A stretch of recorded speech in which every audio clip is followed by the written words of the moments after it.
Good morning again, everybody. Morning, morning. May everybody please take their seats. We'll be starting the program now.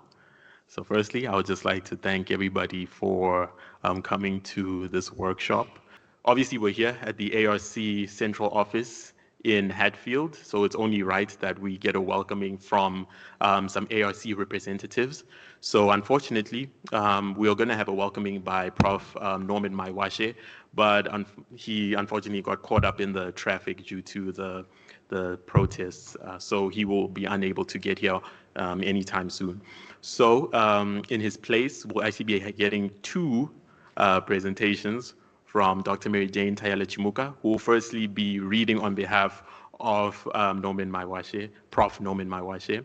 So everybody, please welcome Dr. Mary Jane Tayala-Chimuka.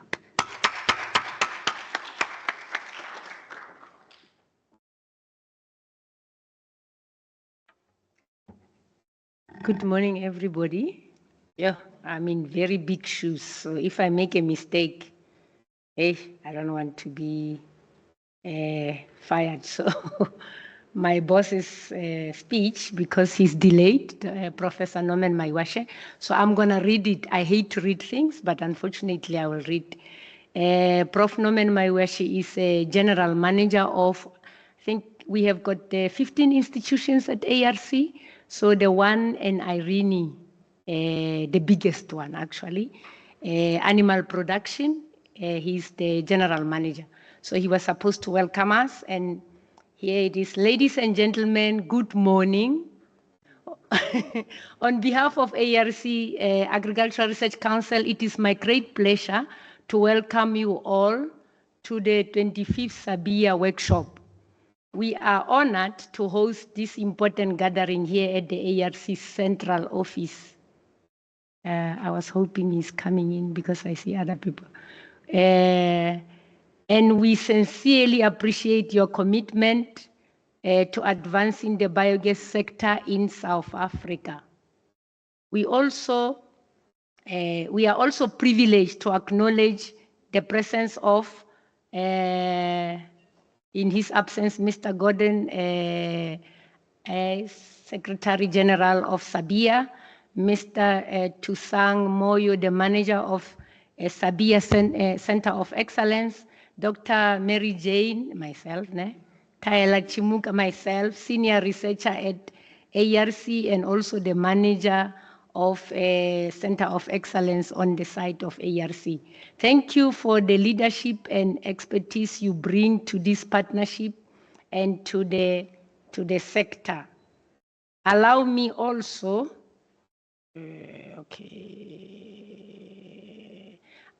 allow me also to recognize key signatories and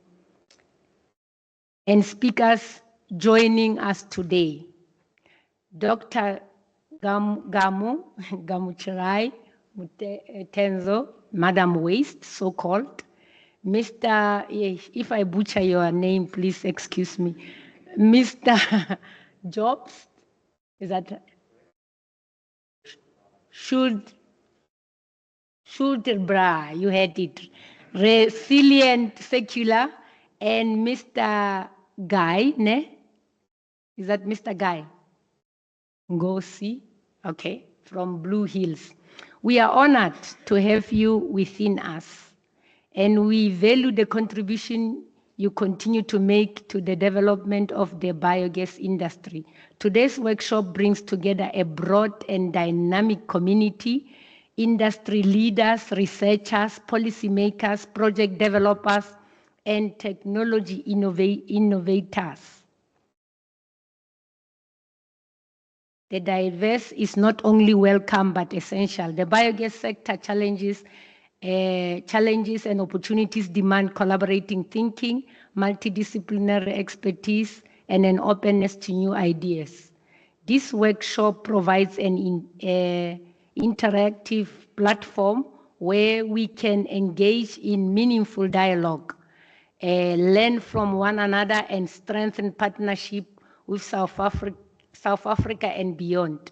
It is an opportunity to reflect on the sector's progress, critically assess our current landscape and work together to unlock the immense potential of biogas as a driver of sustainability, energy security, and circular economy.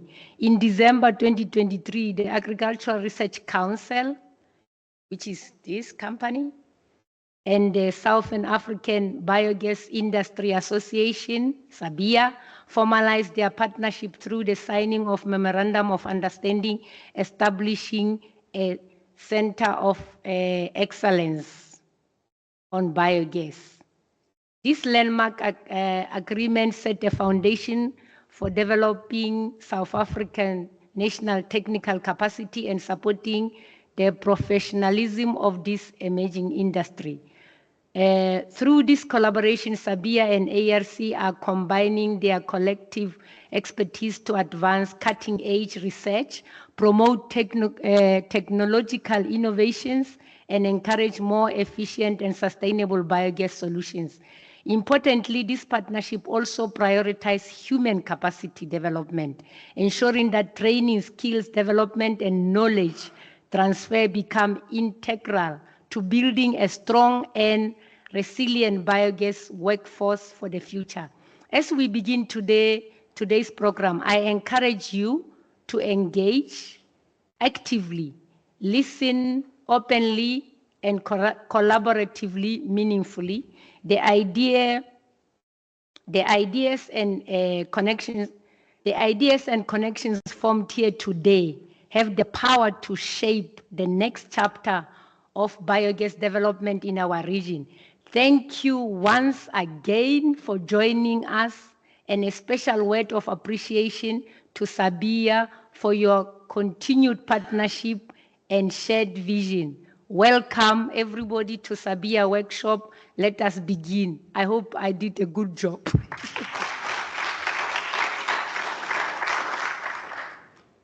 Whew, okay, guys, I'm taking off that cap and the shoes, and I'm myself now. Okay, welcome again. I'm going to tell us a little bit about the ARC Biogas Center of Excellence. As you know my name already, I'm managing the part of the ARC. And if I'm boring you because I have already presented this presentation in other platforms, please bear with me. There are other people that haven't seen this. And I think also repetition is a matter of knowledge. So the more we repeat, the more we will learn. Next slide. Okay. I don't know how. Okay. ARC Biogas Center of Excellence, initiated by ARC in collaboration with SABIA, as we already said. It was birthed from ARC. I told you we have got 15 institutions. The Irene One animal production, it spends more or less 600,000 per month on electricity bill. So out of the other expenses, you also remember there was load shedding. So utilization of biogas as integrated solution is a potential on this farm, combined with, welcome, Prof. There is my professor who was supposed to make a speech. Welcome. Okay, so yeah, so it means if we can do on-farm combined heat power and biofertilizer, it would be a good it will be a good initiative for Irene. So the potential hub at Irene ARC aims to develop sustainable bioenergy model using animal waste, because it's an animal production. We have got a lot of animals for heating, transportation, electricity, reducing greenhouse gas emission and pollution, production of rich organic fertilizer, financial saving, and proposing solutions for South Africa. So the aim of this Center of Excellence is, the main aim is, as I said, to turn waste into potential, of course, research. We are making a research demonstration. There will be training and cleaning of the whole ARC. Remember, we have got many other institutions, but we are just starting with a model of animal production. We have got fruits, we have got a small crane, but we will do a small model of Irene. Secondly is to move Irene campus away from its dependency on conventional energy sources towards more sustainable energy and waste management. So what will happen, the objective is to design, install demonstration biogas plants at Irene that will showcase different technologies, generating renewable energy using organic waste produced at the Irene farm and the surrounding areas. I think Madam Waste is very excited about these surrounding areas. She will talk about what is going to, I see her smile.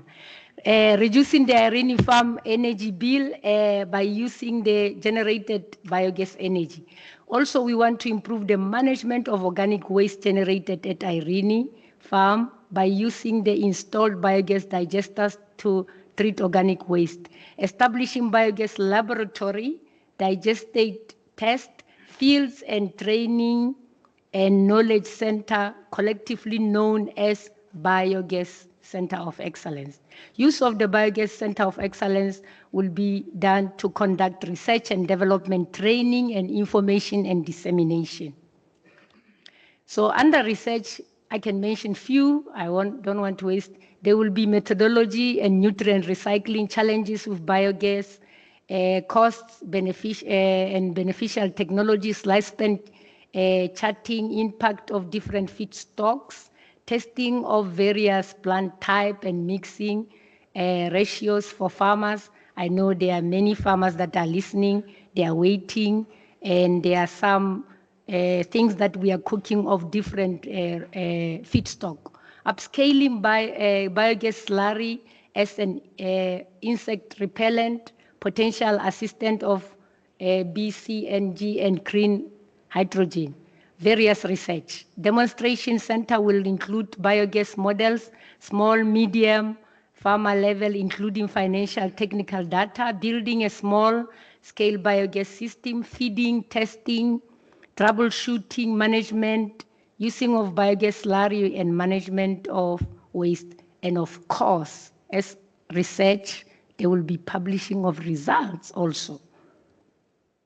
Training, there will be full range of biogas training students, unemployed youth, we need to do that. Employees, farmers, interested parties, client training. There will also be full range of technical assistance, substrate testing, yield testing, gas testing, blend testing, on-site troubleshooting, stakeholder engagement, and funder compliance. I am almost done. There will also be expansion, as I said. We started Irene as a model, but we expand to other ARC facilities. So outreach to the facilities, there will be food processing programs, waste water programs, farmer rollout, and like I say, I think Madam Waste will tell you a little bit about what we are going to do. Just to tell you, we already have done our farm. We have looked at the potential of electricity with all the waste that we are generating. So there was a calculation, I don't want to bore about it, but we already calculated the potential of how much energy can be generated, but I believe Madam Waste will talk about it. And then also in my slide here, it shows you that we also want to get waste from the surroundings so we can have enough waste for generating electricity. A little bit on my end here is just to show you different sites, you know, with different color. They site 1, 2, 3, 4. This is in our farm, and these are areas where there is waste that can be collected. There's piggery and abattoir. There's feedlot and poultry. Then there's also biogas, and there's a farm section. And thank you very much.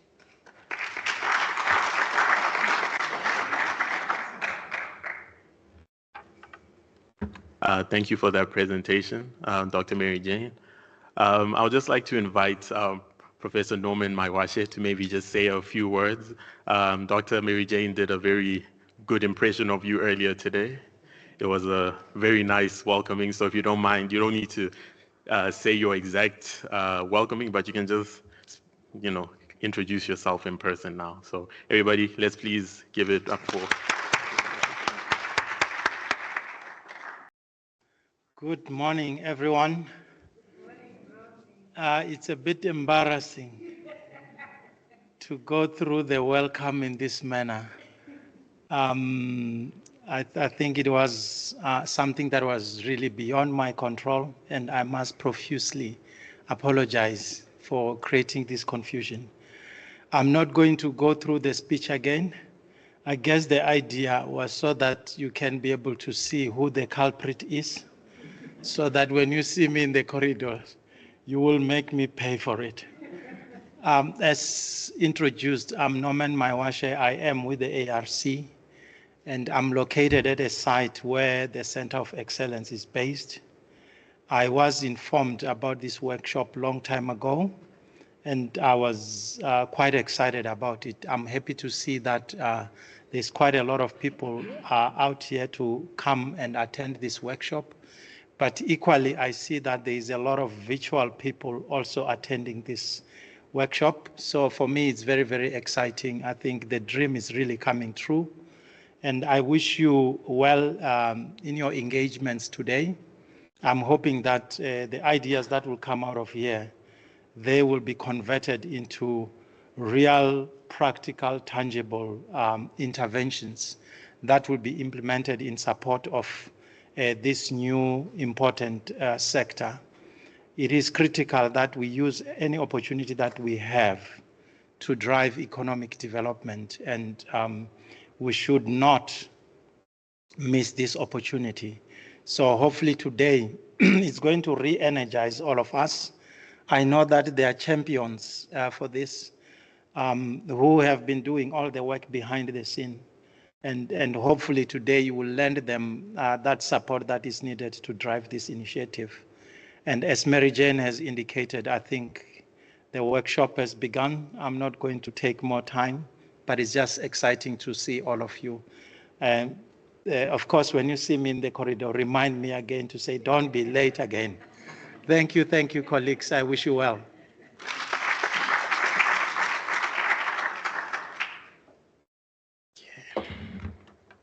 Thanks again, Prof. Maiwashe, for the warm welcoming.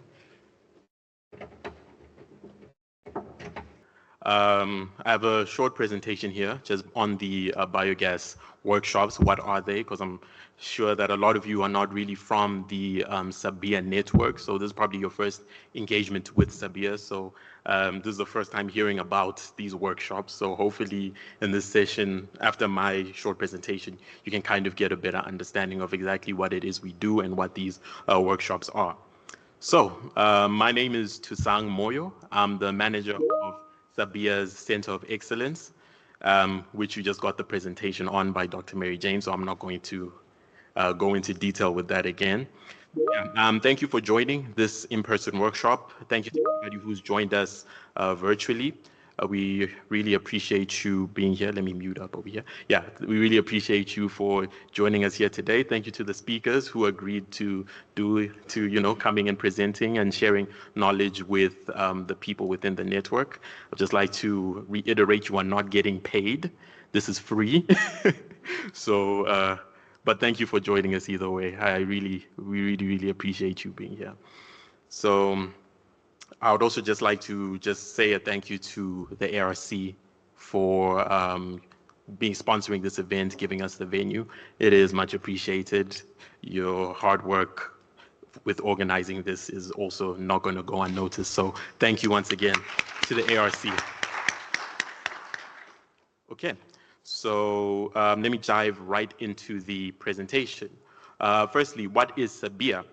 So SABIA was formed in 2013 due to a need for greater representation for the different biogas actors within Southern Africa. So this is basically an attempt to break silos and allow the people within the biogas industry within Southern Africa to have a united voice in order to, I guess, advance the sector.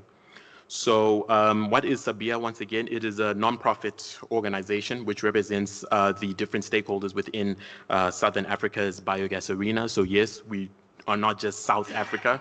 The S stands for Southern, so we do represent a very wide range of actors within the biogas sphere within Africa. So we have a very, very large focus on SADC as a whole, but our membership does span all over the world, really. We do have some European members, Asian, North American, South American. We've been able to touch all corners of the globe, luckily.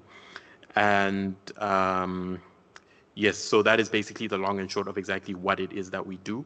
But at home, you can scan this QR code on your screen, and if you're with us here in person, you'll see a QR code on the pamphlet or the flyer, which you can also scan just to kind of get more information about exactly what it is that we do.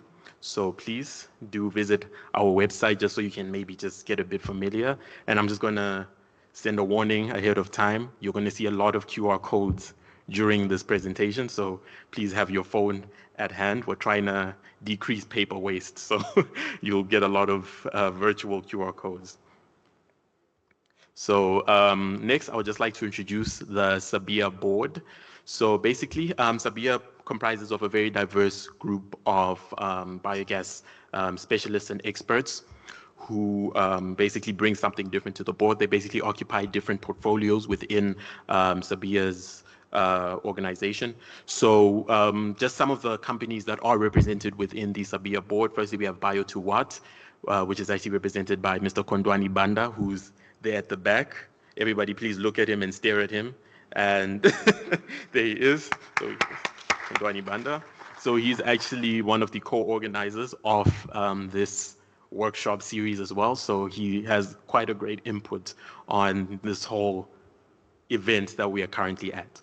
So yes, Bio2Watt, Veolia, Energy Systems SA, Agama Biogas, Univen, Agrigas, those are just some of the people who are represented within the SABIA board.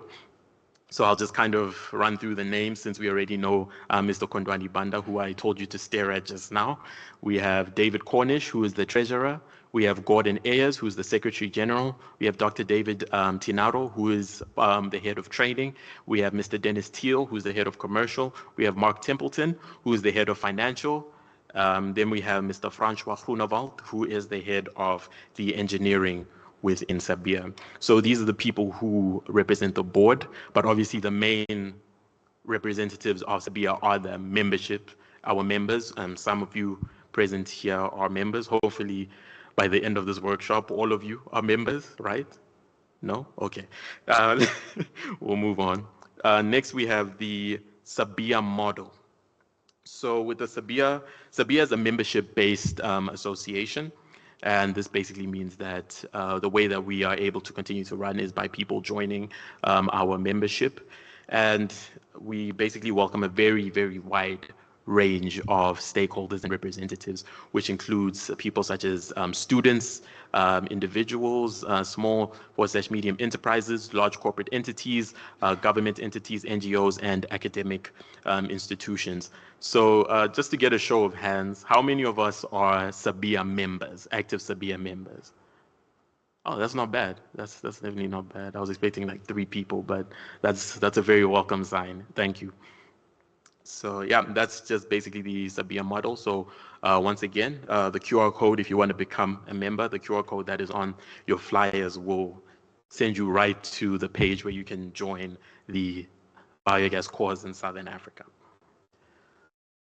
So yeah, before we get into the overall layout of this workshop, I would just like to highlight that throughout the year, we have been actually running the SABIA virtual biogas workshop series. So this basically consisted of 5 webinars so basically the workshop contains 5 online webinars and 1 in-person workshop, which we are currently having right now together. And this basically allows for a platform where we get lecture-style presentations from biogas experts within different areas of the biogas value chain. And the virtual workshops ran from June to October of 2025. So we're basically able to have 1 per month. And basically, how this works is we have different topics for each session with two different speakers. So after the two presentations, the floor is then opened for the speakers to answer any questions from the attendees. So that is just kind of the overview of how these work. It's very straightforward. And basically, the intended outcome of these workshops is to expand people's biogas knowledge by getting first-hand accounts from experts within the biogas field. So with these, we did not only want to limit ourselves to people within Southern Africa, but we also wanted to have more of a global reach where we allowed people from, all parts of the world to present their work and kind of share knowledge with our network here at SABIA.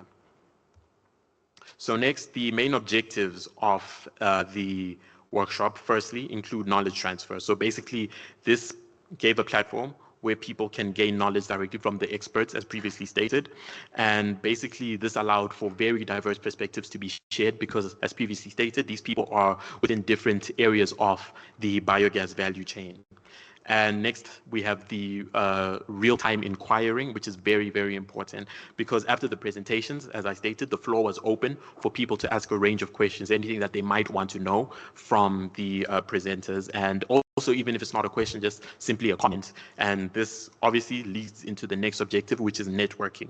So basically, the presenters and the delegates were given a platform to exchange the details and ask any further questions after the presentation and after the workshop. So this just basically allows the workshops to have a lasting effect once we signed out that day.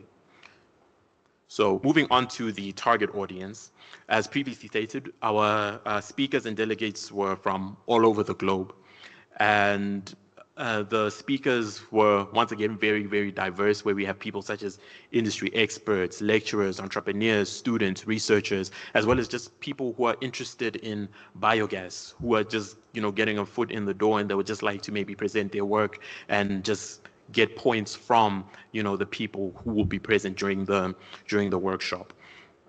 So we basically casted a very wide net, and just a few of the countries that viewed and participated in the workshop include obviously South Africa, Zimbabwe, New Zealand, the UK, Germany, Rwanda, United States, and obviously many, many more.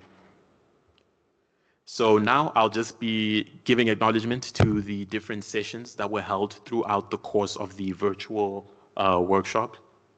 Here we have the first session, which was titled Understanding Biogas, Fundamentals, Application, and Industry Potential. So our two speakers for this were Dr. Gamuchirai Mutezo, the CEO of Madam Waste, who's actually present here today. If you don't mind just putting your hand up. So, yes. And Thabo Mngomezulu, who I think should be joining us virtually, but yeah, if he's not, we'd just like to give him some acknowledgement. He is the CEO of Khasi Gas.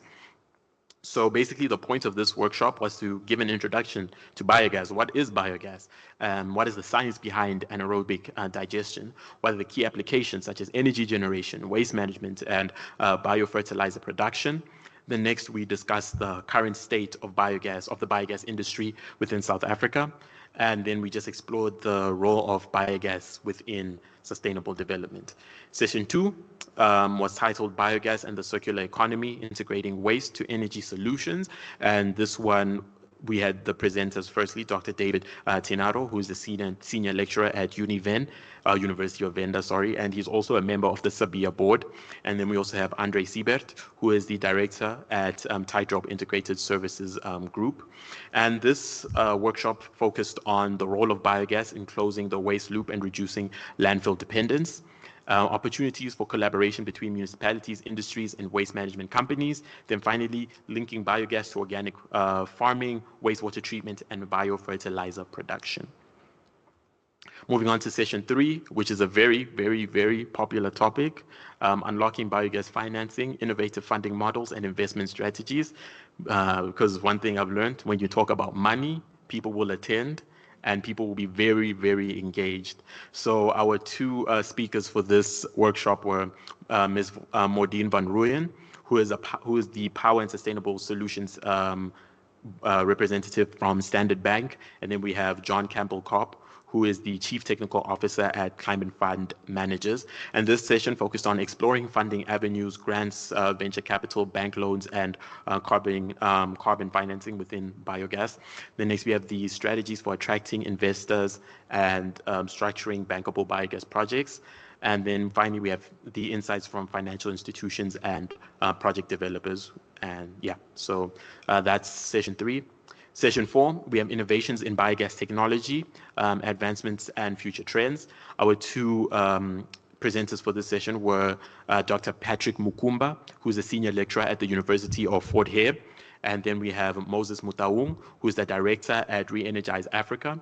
And this session ultimately focused on breakthroughs in anaerobic digestion, biogas upgrading and storage, digitization and automation in biogas plant management, and finally exploring the role of hydrogen hybrid energy systems and next-gen biofuels.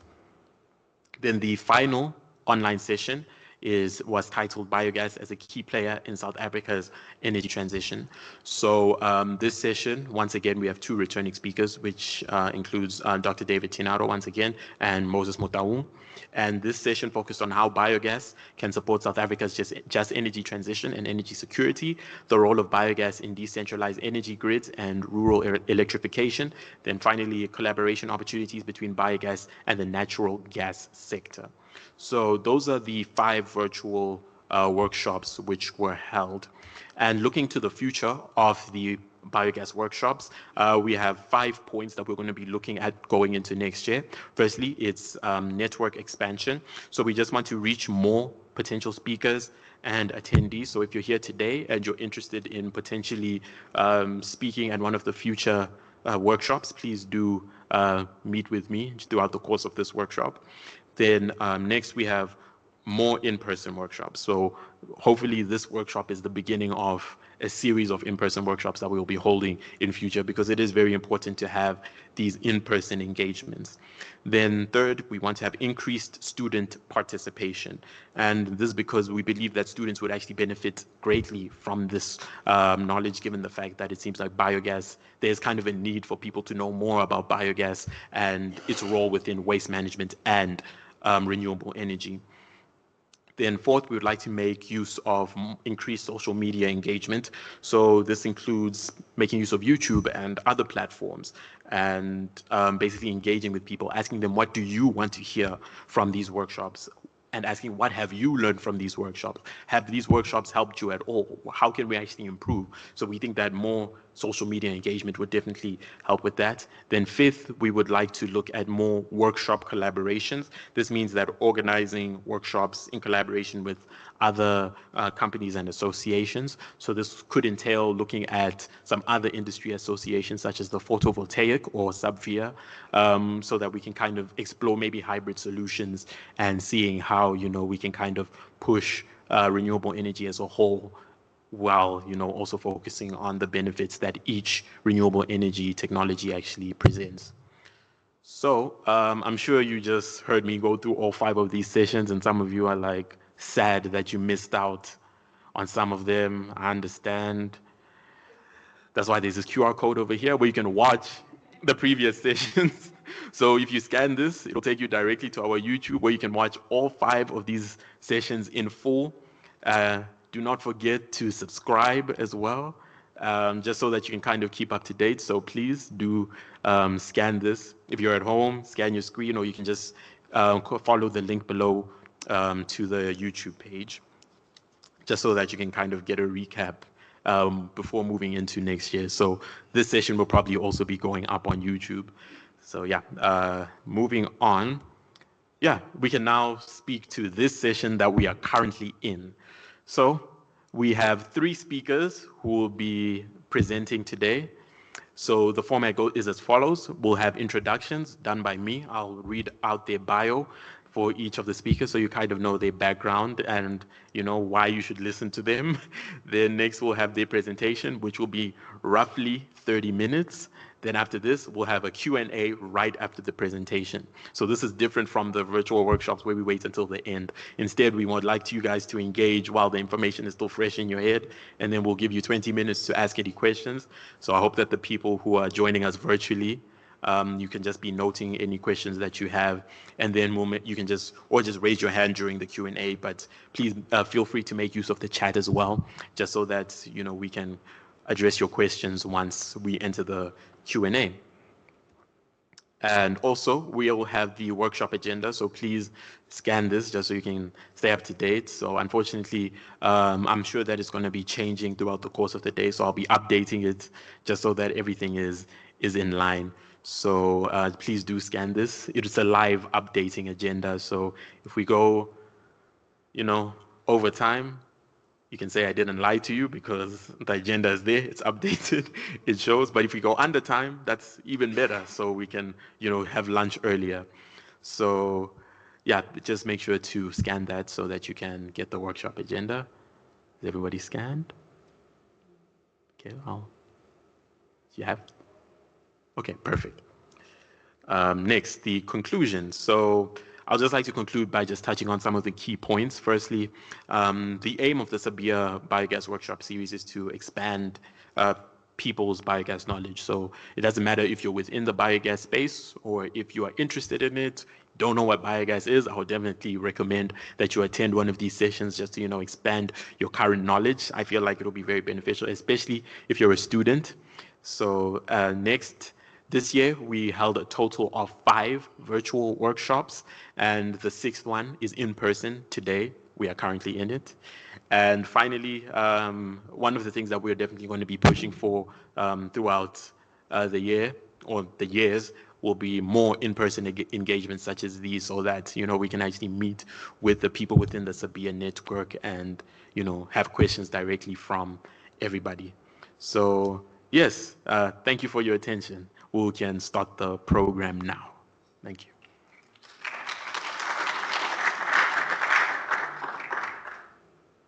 Unfortunately, I'm not leaving the stage yet. We are going to jump right into our first presenter. So, our first presentation will be from Madam Waste, which includes Dr. Gamuchirai Mutezo and Mr. Lusani Khubana. So, Dr. Mutezo is the founder and CEO of Madam Waste, an urban planning startup dedicated to developing decentralized and scalable biogas solutions within the circular economy. Dr. Mutezo brings more than 8 years of experience in renewable energy advisory and business development.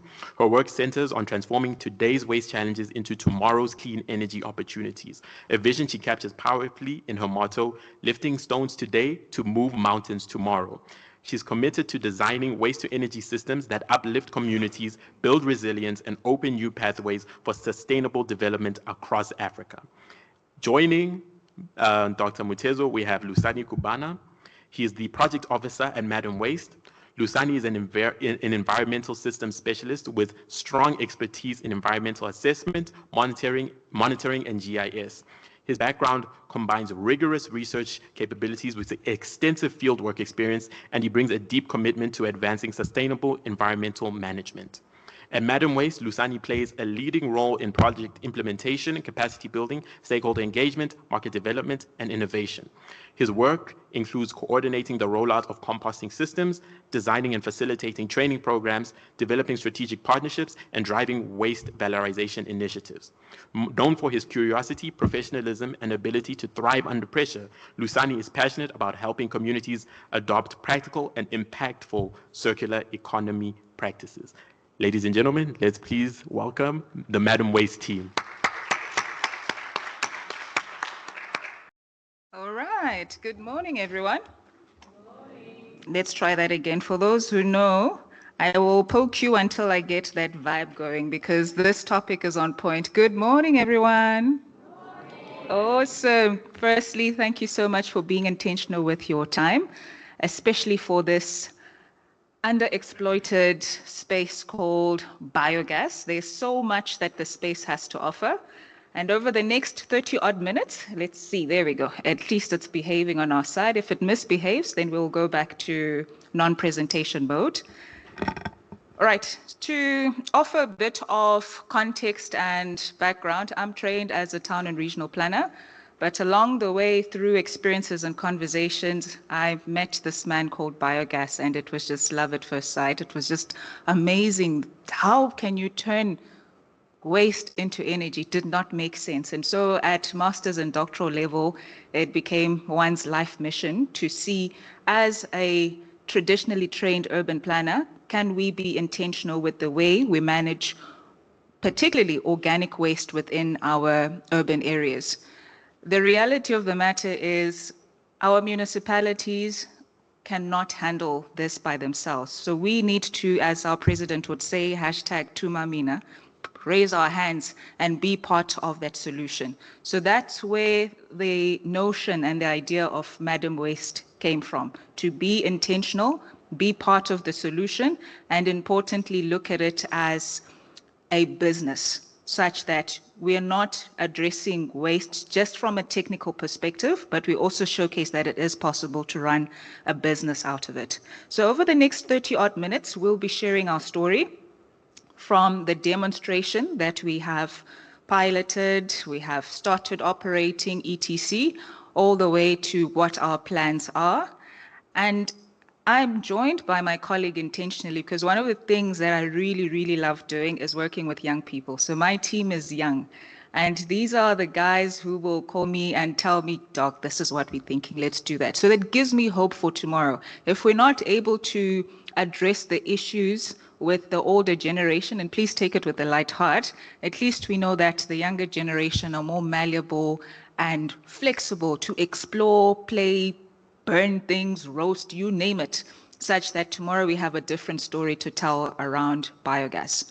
So with that being said, I'll set the tone and then my colleague Lusani will come through.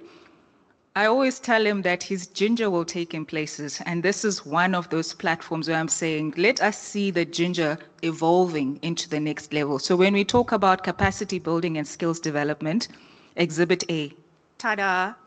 So this will be his first time presenting in front of a bigger crowd. He usually does this at our site. So please do listen with that ear of capacity building, skills development, and he will just really speak from the heart. He wanted me to put that disclaimer, but he generally is a great speaker. All right. So with that being said, we are absolutely privileged to be part of the Biogas Center for Excellence. It just came at a very befitting time as a small business because we wanted to do biogas. That's what we were living, breathing, dreaming, you name it. However, we could not find a home.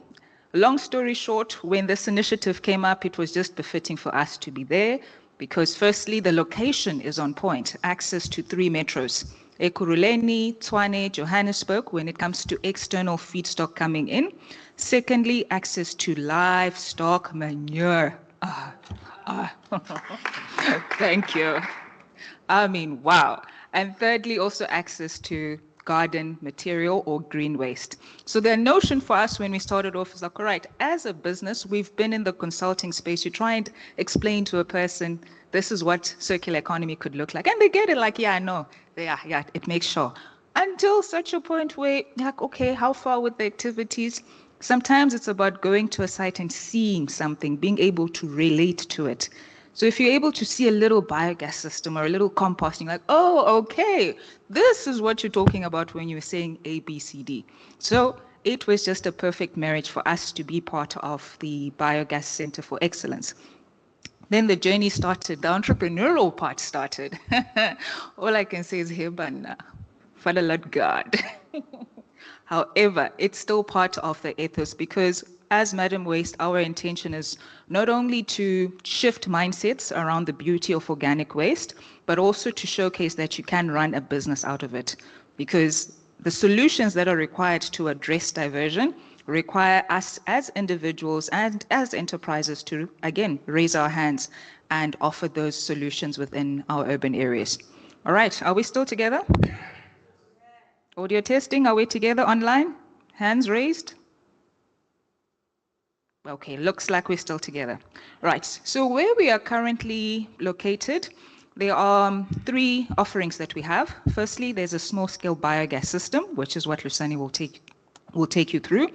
And then we've got a compost machine. And lastly, an urban indigenous garden. So the idea was to demonstrate this to individuals, kids, corporates, you name it, so that you can appreciate what does diversion look like within urban areas. Why urban? Because our cities are rapidly urbanizing. You close your eyes, you open it, there's a development. Or should I say development, one of those. So there's always a development happening also. So where's all of this material going if we're not going to be intentional to decentralize it in our backyards, right? So showcasing that it is possible to decentralize and you can explore different types of technologies. Whether it's the biogas component or the food systems linking that with the digestate, one can now appreciate what can actually take place in a given community, in a residential estate, and the whole 9 yards. What I can definitely tell you is explaining it is totally different than when you come to the site and actually experience the whole 9 yards. And the best part is when the team is there. So it's not just Lusani who's here. I'm joined by Marizan, I'm joined by Tumelo, as well as, sorry? Yes, as well as Matume. I was looking for Christina, but I don't think she's here. Yes, so if you could just raise your hand so that we can acknowledge my young team, because they are the ones who make sure that what we do, thank you. They are the ones that make sure that what we do from both a business and impact perspective is done. So when the policy conversations are happening and I'm running with business development, this is the team that is doing. And it makes a world of a difference if you're talking about running a business within the sector. You need to have people who have the shared vision, of which already it starts from a center perspective and then it comes down into the business component. So that is basically a little, as I indicated, setting off the tone. And at the end of the day, with the plans that we have, we really just want to inspire others to be part of this center and again, continue to explore the beautiful opportunities that organic material has to offer. So I'm going to take a seat and hand over to Lusani. Oh, wow.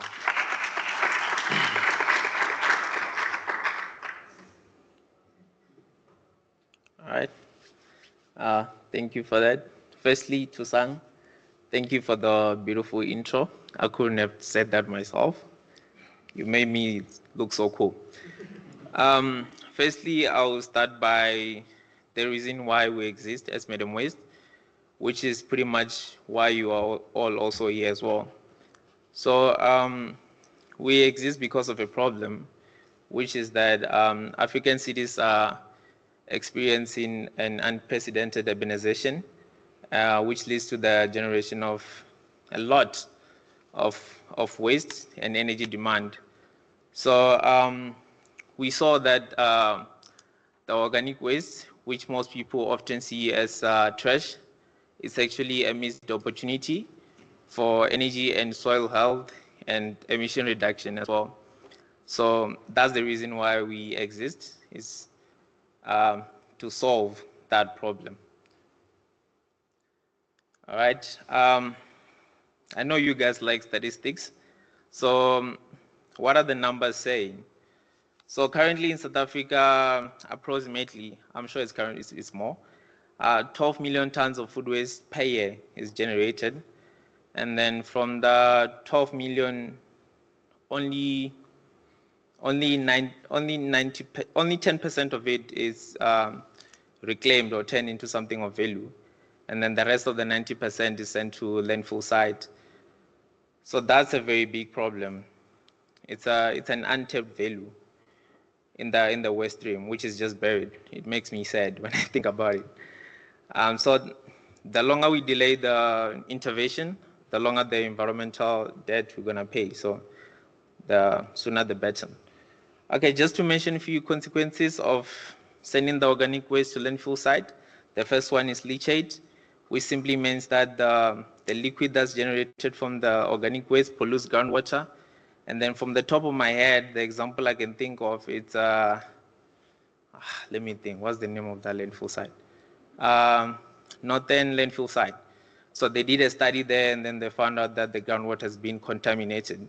So it's an actual problem that's real, and I'm sure if you conduct more studies, we're going to find out that more rivers, more groundwater are contaminated. And then the next one is methane emissions. So the process of biogas, if you send organic waste into landfill site, it naturally happens. It's just not controlled, but it naturally happens in the landfill site, leading to the emission of methane, which is a very potent gas. It's about 25 times more potent than carbon dioxide. This also leads to landfill fires. And then from the socio-economic impacts, I just mentioned a few, which is it impacts low-income areas that reside next to the landfill site by exposure to pollution. There's actually more. Okay, so imagine if my presentation just stopped there. So we tried to came up with technologies to sort of divert the organic waste from going to landfill site. And then I'm going to take you through the two technologies that we have on our site to divert the organic waste from going to landfill site. All right. So for the 9 engineers, let me just mention a bit what biogas is. So biogas is anaerobic digestion process which converts organic waste into methane or renewable energy. And then the major outputs from the process is biogas, heat, and digestate. It supports circular economy by turning waste into a valuable resource, and it can be implemented at community scale, household scale, or at a commercial scale. And really, you can, with enough money, you can do anything with it. I mean, you can produce electricity from it through the combined heat and power, and then you can sell the power back to the grid using the power purchase agreement. All right, so at long last, we came to the case study or the first technology that we have on our site, which is the easy digestate. So we have set up a very small but yet impactful digestate at our site. It's about 1.5 cubic meters, yeah. So it handles up from 5 to about 25 kgs of organic waste a day. Yeah, so now currently we feed animal manure. The reason for that is because due to our location, which is the Agricultural Research Council in Irene, we have access to animal manure. And then through the operations, we have also experimented with almost anything we can think of. We have did a combination of animal manure with food waste, which actually yields a lot of biogas. Recently, we have done spoiled cheese waste, which is a very great feedstock, but the downside with that is the pH level in the spoiled cheese waste is very high, to the point where it sort of kills the microorganisms, which essentially are the microorganisms that are needed to actually generate the biogas. So you have to make sure that whatever you're feeding in is actually perfect for the organisms. If the pH is too high, then they can die. So that's what we have found out from the spoiled cheese waste. And then the solution for that is combination of spoiled cheese waste with animal manure, bring down the pH level, then we're all good. So if you have an idea of something we can try, we're more than willing to try it. So the first time, this just reminds me. So the first time I met Gordon, it was in IFAD, and he was doing a presentation on biogas. And then someone asked, what are the disadvantages of a biogas system? And his reply was, there's no disadvantage. And from the time I've been with Madam Waste, I've found out that that's actually true. There are just few factors that sort of influence it, or that you just need to be careful around them. And then the first one is pH level. And then the most important one, which I've realized from literature, is the reason why most projects fail, is the fish stock. So you want to make sure that your location or wherever you're situated, you have enough consistent flow of feedstock to feed your biogas.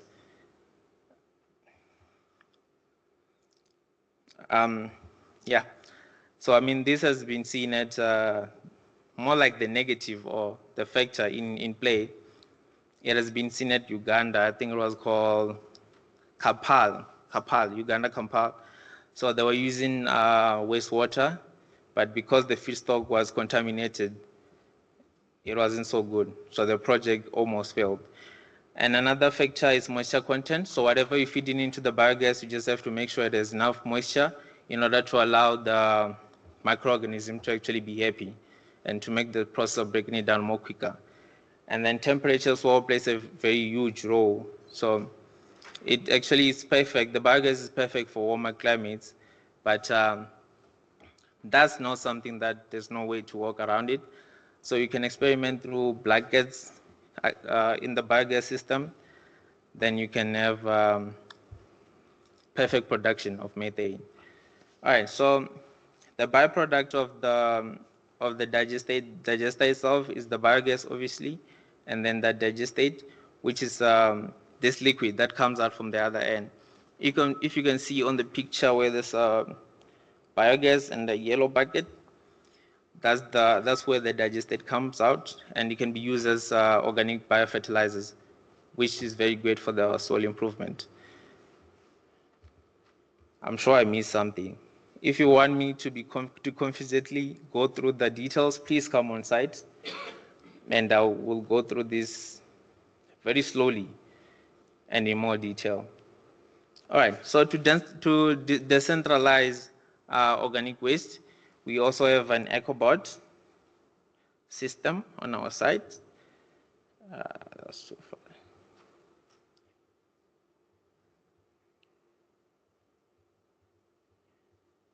I think I'm missing few slides in between here. Okay, we have EcoBot system on our site, which currently handles up to 500 kg of organic waste a day. So that's the amount of waste we diverting. And then the rest, we sort of feed it to the biogas system. So the EcoBot is, I'm about to sound like a salesperson. So the EcoBot has two sensors, the one at the front and the one at the back. That just ensures power saving.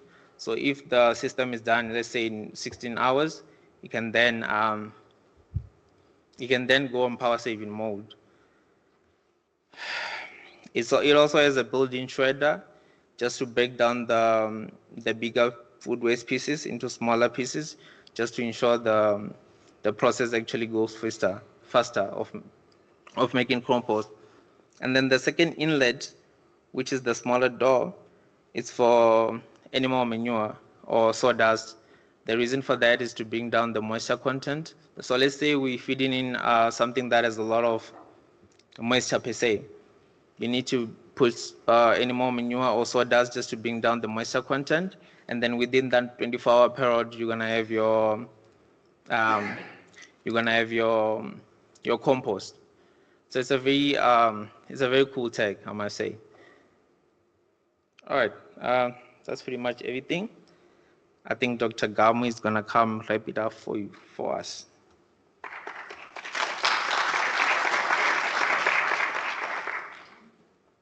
Before he goes off, how do you feel? It's very scary. Can we please give him a round of applause? Because it all starts somewhere. We don't just wake up and have all our sentences and words in the same basket that we had planned. So it starts somewhere, and these are then the decision makers and the drivers for tomorrow. So thank you for that, Lusani. Feel free to stick around because there will be Q&As that come through. All right, so just to complement this particular image, in the immediate future, we're also looking to play around with biochar. Again, just keep in mind that we are showcasing that it is possible to have a organic waste diversion hub. So depending on your location and the feedstock that you have, one can decide that in community A, you're only going to focus on biogas, but we're showing you what's possible on one site. Versus in community B, you might end up having 10 or 15 other types of activities, because compost alone has got its own fair share of subcategories. Biogas can be scaled, it can be modular, and the whole 9 yards. So just keep that at the back of your mind as you see these technologies, because we're showcasing that diversion hub approach. That is really just a picture of biochar, because again, come winter, some of the livestock, the poultry would need heat, and these are the low-hanging fruits that we're looking to explore with the various organic material available to us at the site. Right, so the lessons from this demo and where we want to go with it, it is important for us to be sharing insights, to have the demonstrations and start relatively small. We respect the fact that there are big biogas systems, and it is good. There's equally enough space for small and medium systems. So that's one of the biggest lessons that we've learned, and these can be customized, again, to your feedstock quality, quantity, as well as the access that you have to it.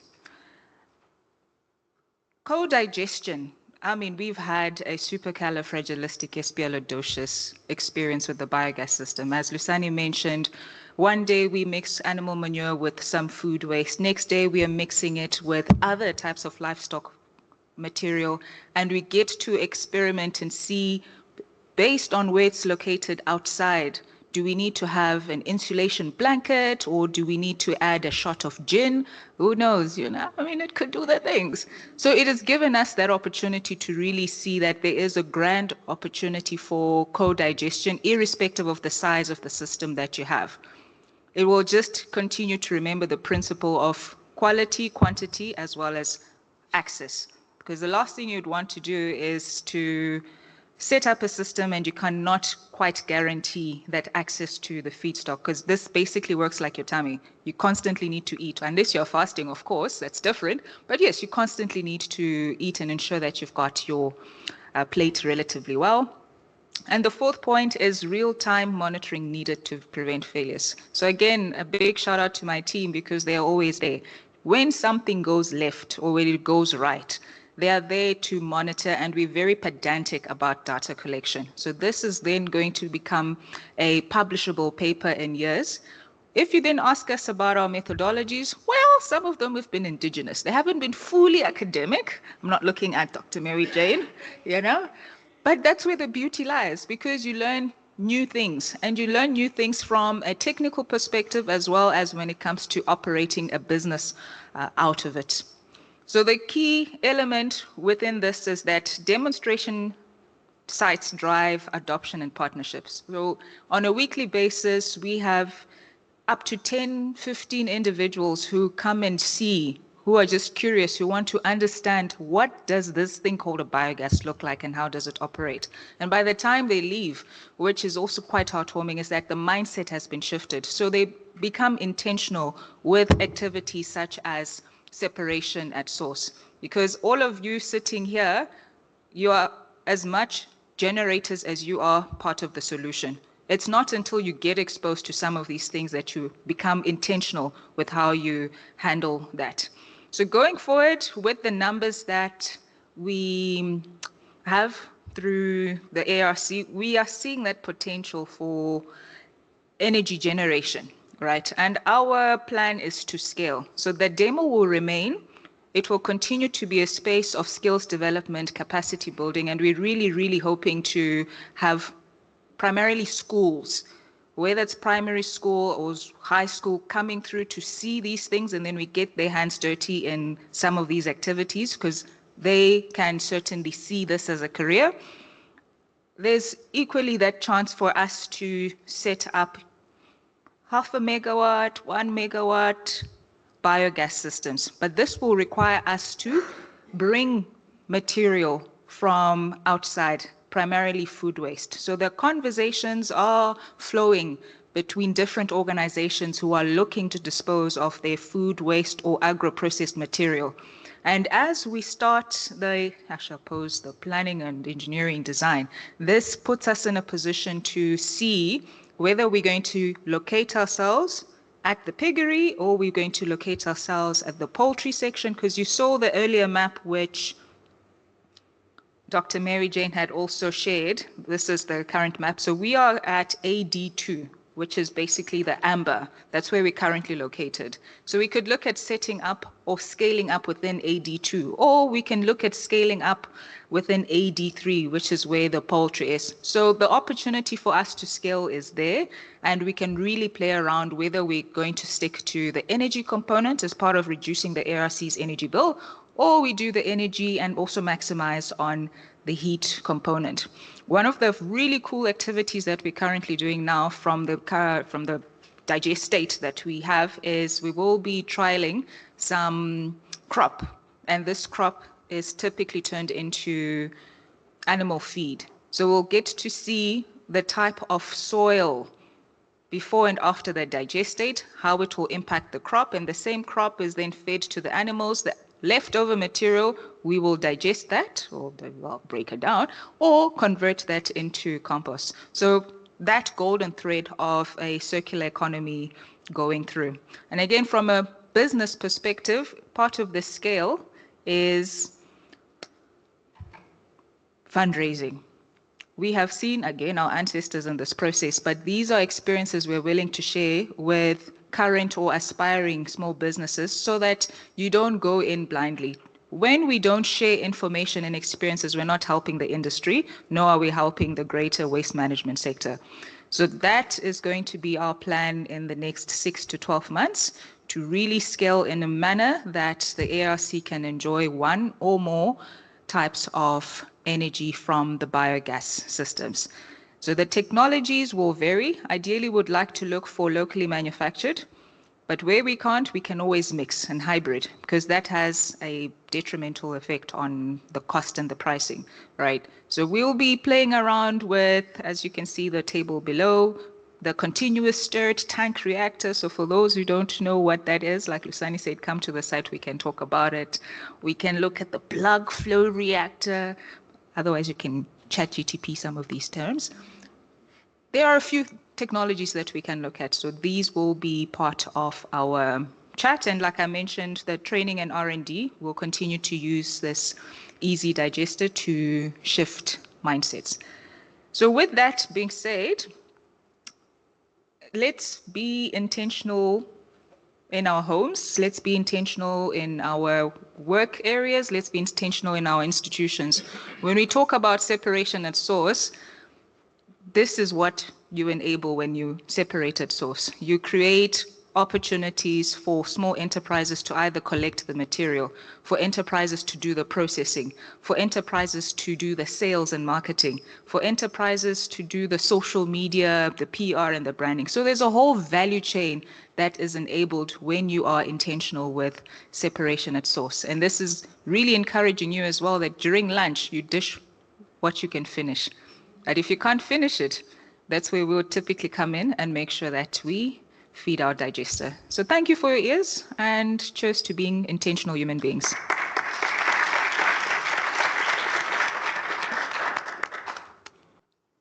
Okay. Thank you, everybody. We'll now be going on to our next presentation. So our next presenter is Jobst Schulte-Brader from Resilient Circular. Jobst is a senior consultant at Resilient Circular with more than 25 years of international management experience spanning Europe, Southeast Asia, and Africa.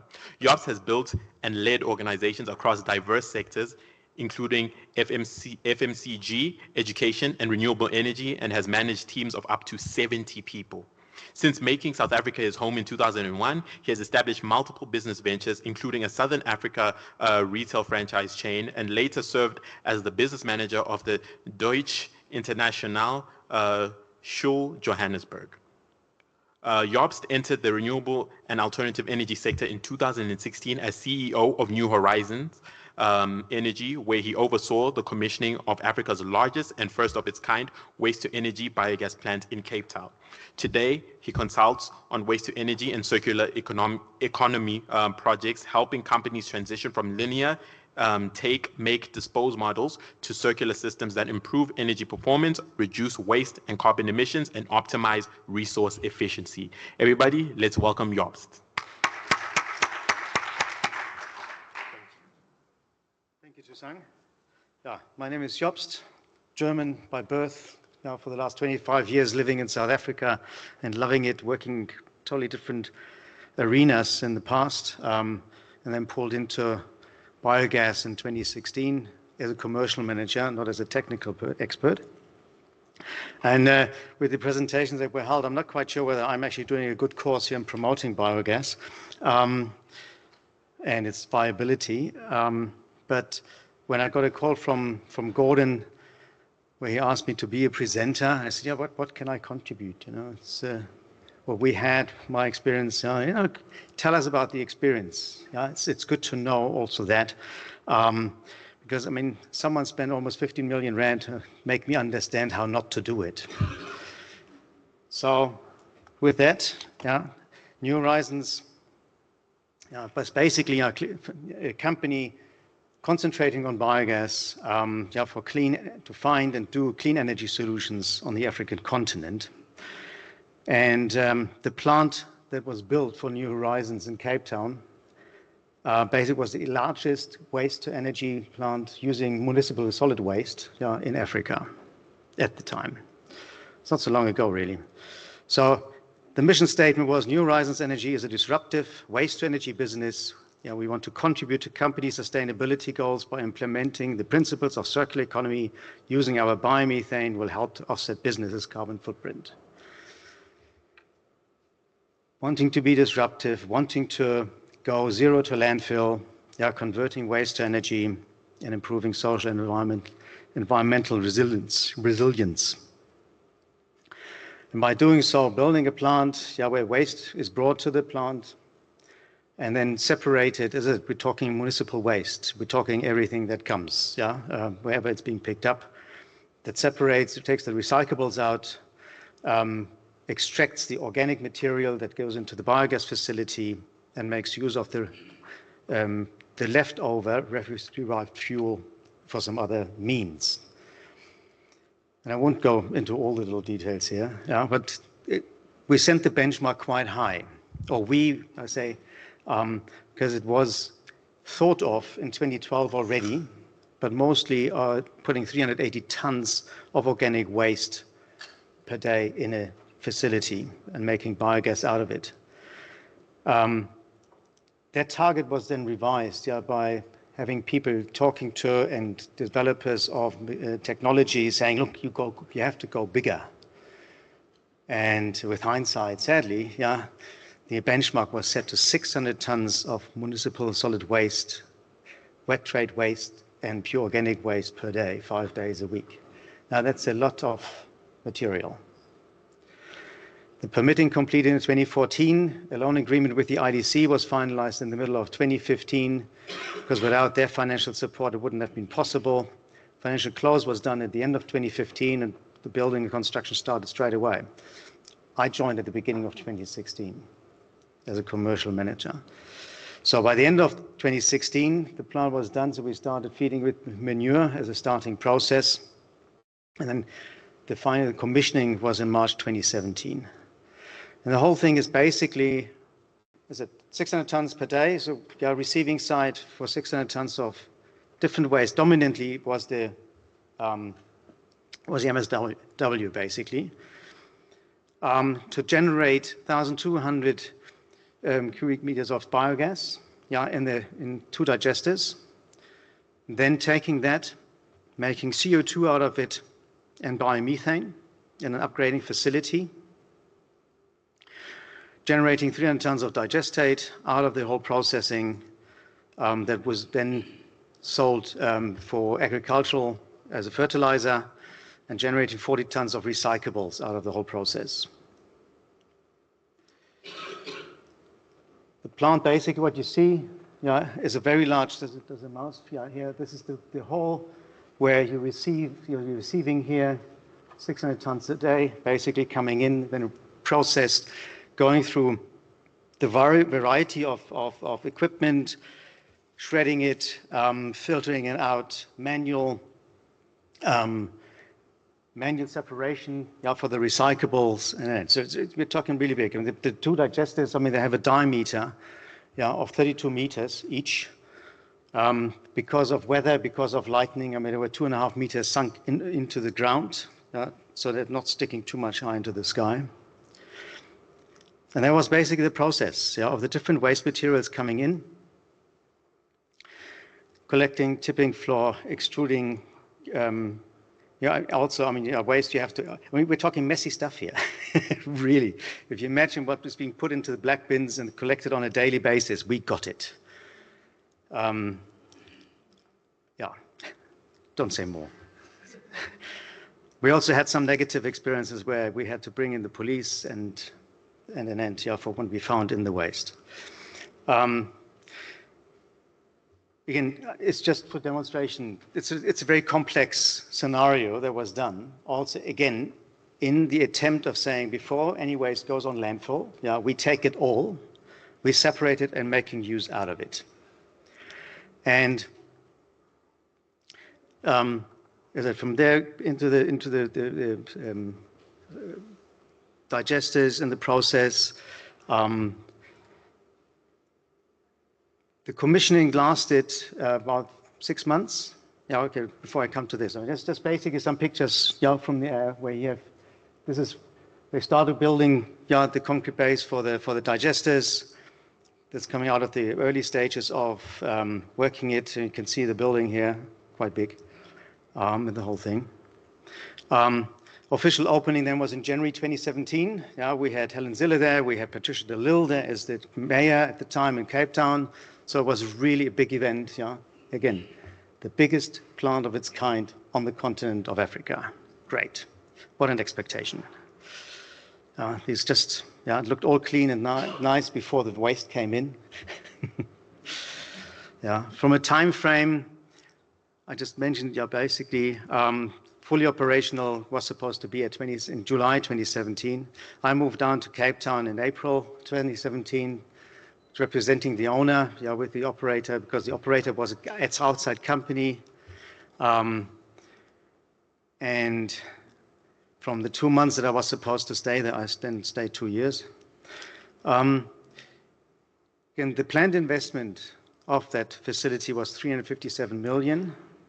It was then already revised to 383 because we thought we need some extra equipment and an end. I think overall it was 426 million before we closed down the factory, the plant. So again, from an assumption, it was a strong focus on organic material, that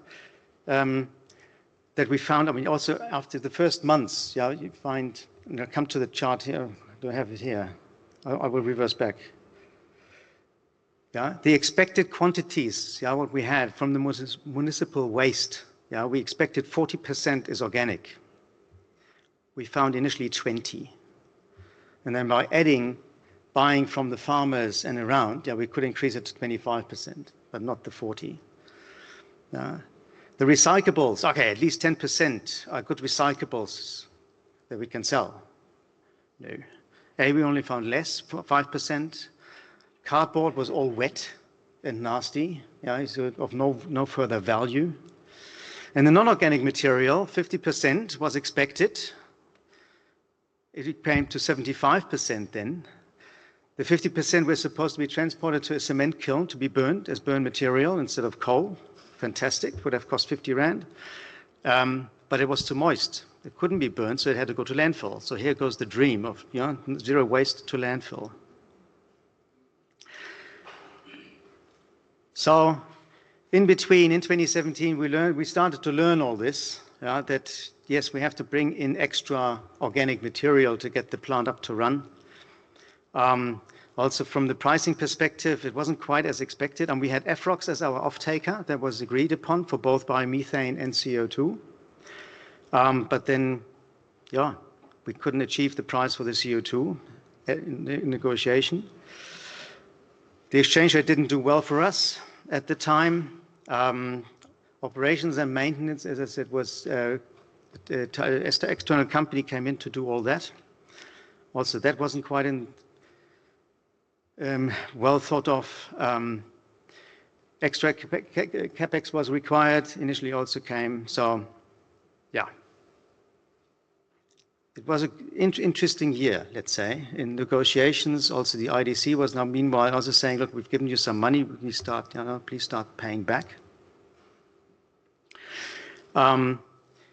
And what we then, with all the problems that we faced, we also thought of, what else can we do with the waste? I mean, obviously, bringing the non-organic waste to landfill is a no-go.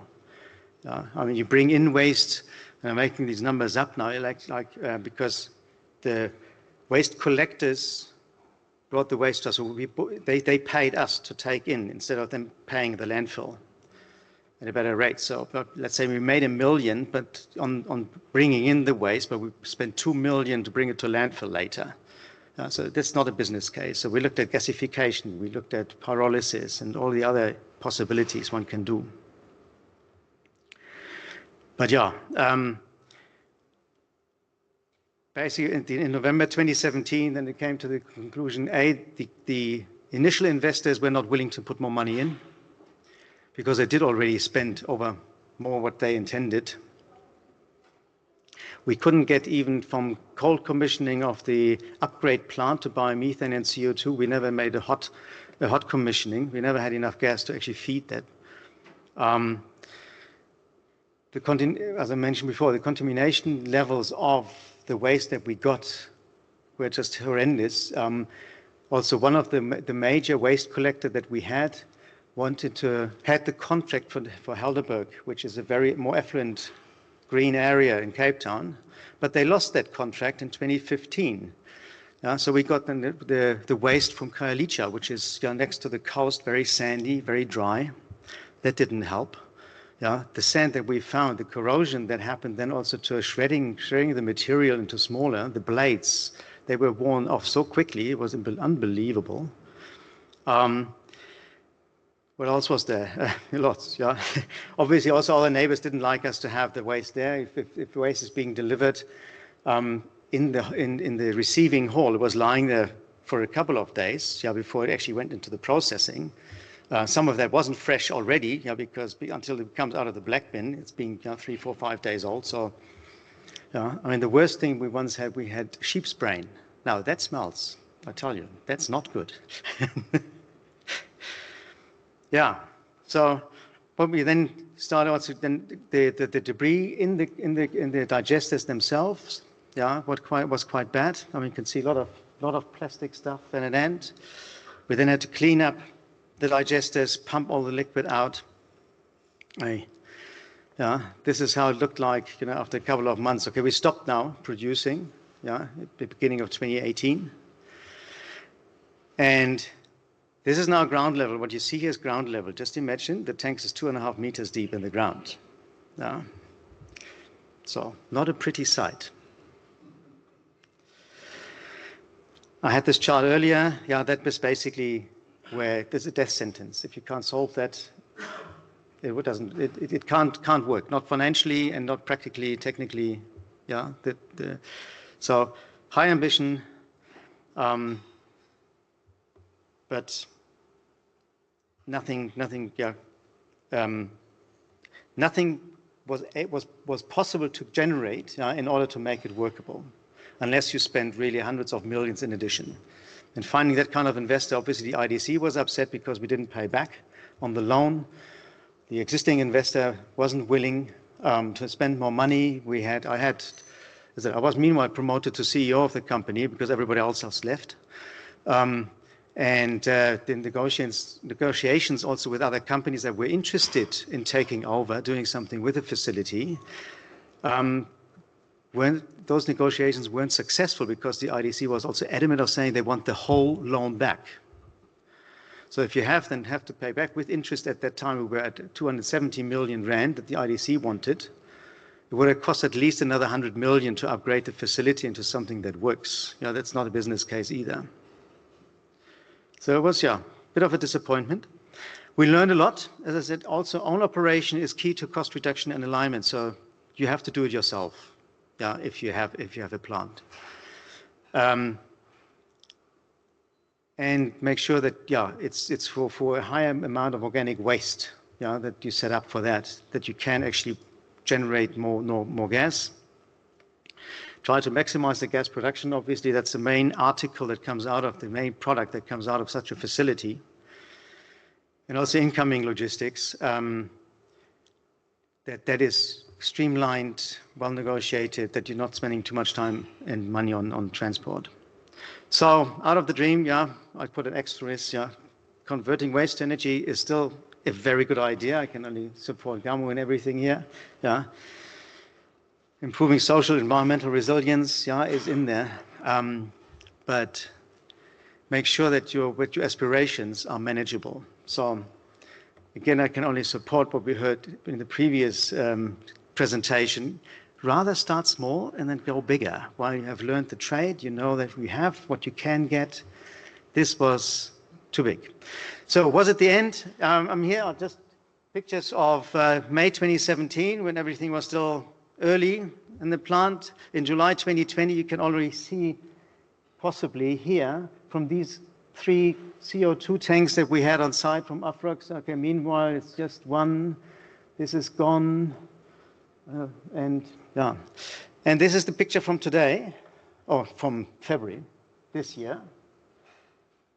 The post digester, that's the main digester here, and the suspension digester where everything comes in first. The buffer tank, and then from there it's being pumped in the main digester.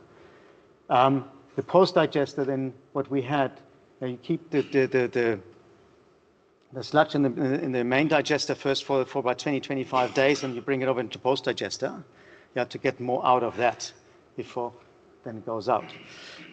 Here also, they didn't even replace the roof because in that was there's so much in there that is rubbish and very difficult to get out. The picture that I showed you earlier in the post digester even looks worse.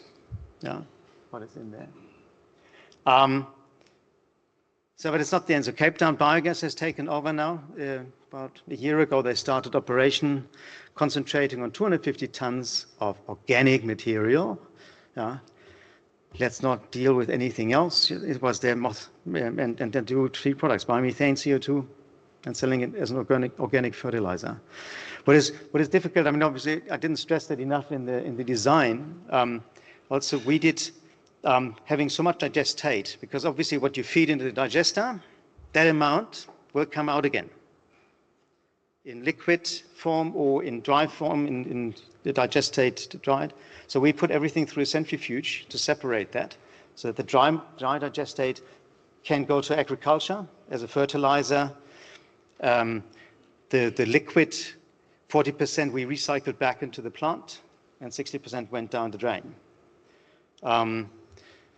And they're using that as well, because obviously it's easier to use dry digestate, to transport and spread on the fields. So, I don't know whether I'm promoting biogas. I think biogas is a super way of generating energy. But I think what Gordon wanted really is to also say out, better make sure that you have your ducks in a row, testing it. That you know what your feedstock is. That we were also unlucky in 2017. There was a very dry period, 2017, 2018 in Cape Town. It was all dry. The 7 years dry period, we hit it perfectly. So it didn't work out. Questions? We'll now be moving on to our final presentation. This is by one of SABIA's board members. So you better be extra loud for the applause this time. Okay, so our next and final speaker is Mr. Kondwani Banda, representing the SABIA Board of Directors as well as Bio2Watt Energy Holdings. So Kondwani is an accomplished engineering and project professional with over a decade of experience delivering large-scale infrastructure and energy solutions across Southern Africa. He currently leads the development of anaerobic digestion plants at Bio2Watt Energy Holdings, where he manages full life cycle project delivery from feasibility studies and design through to contracting and commercialization. His work focuses on producing compressed biomethane, CBM, and liquefied bio-CO2, strengthening South Africa's renewable gas value chain.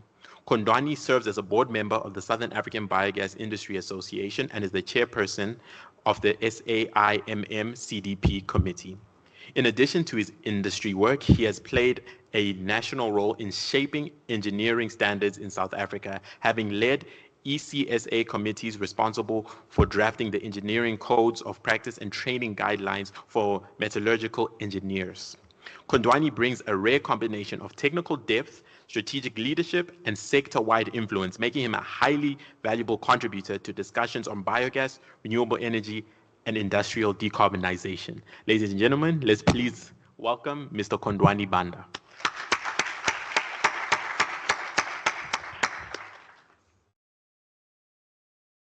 Good afternoon, everyone.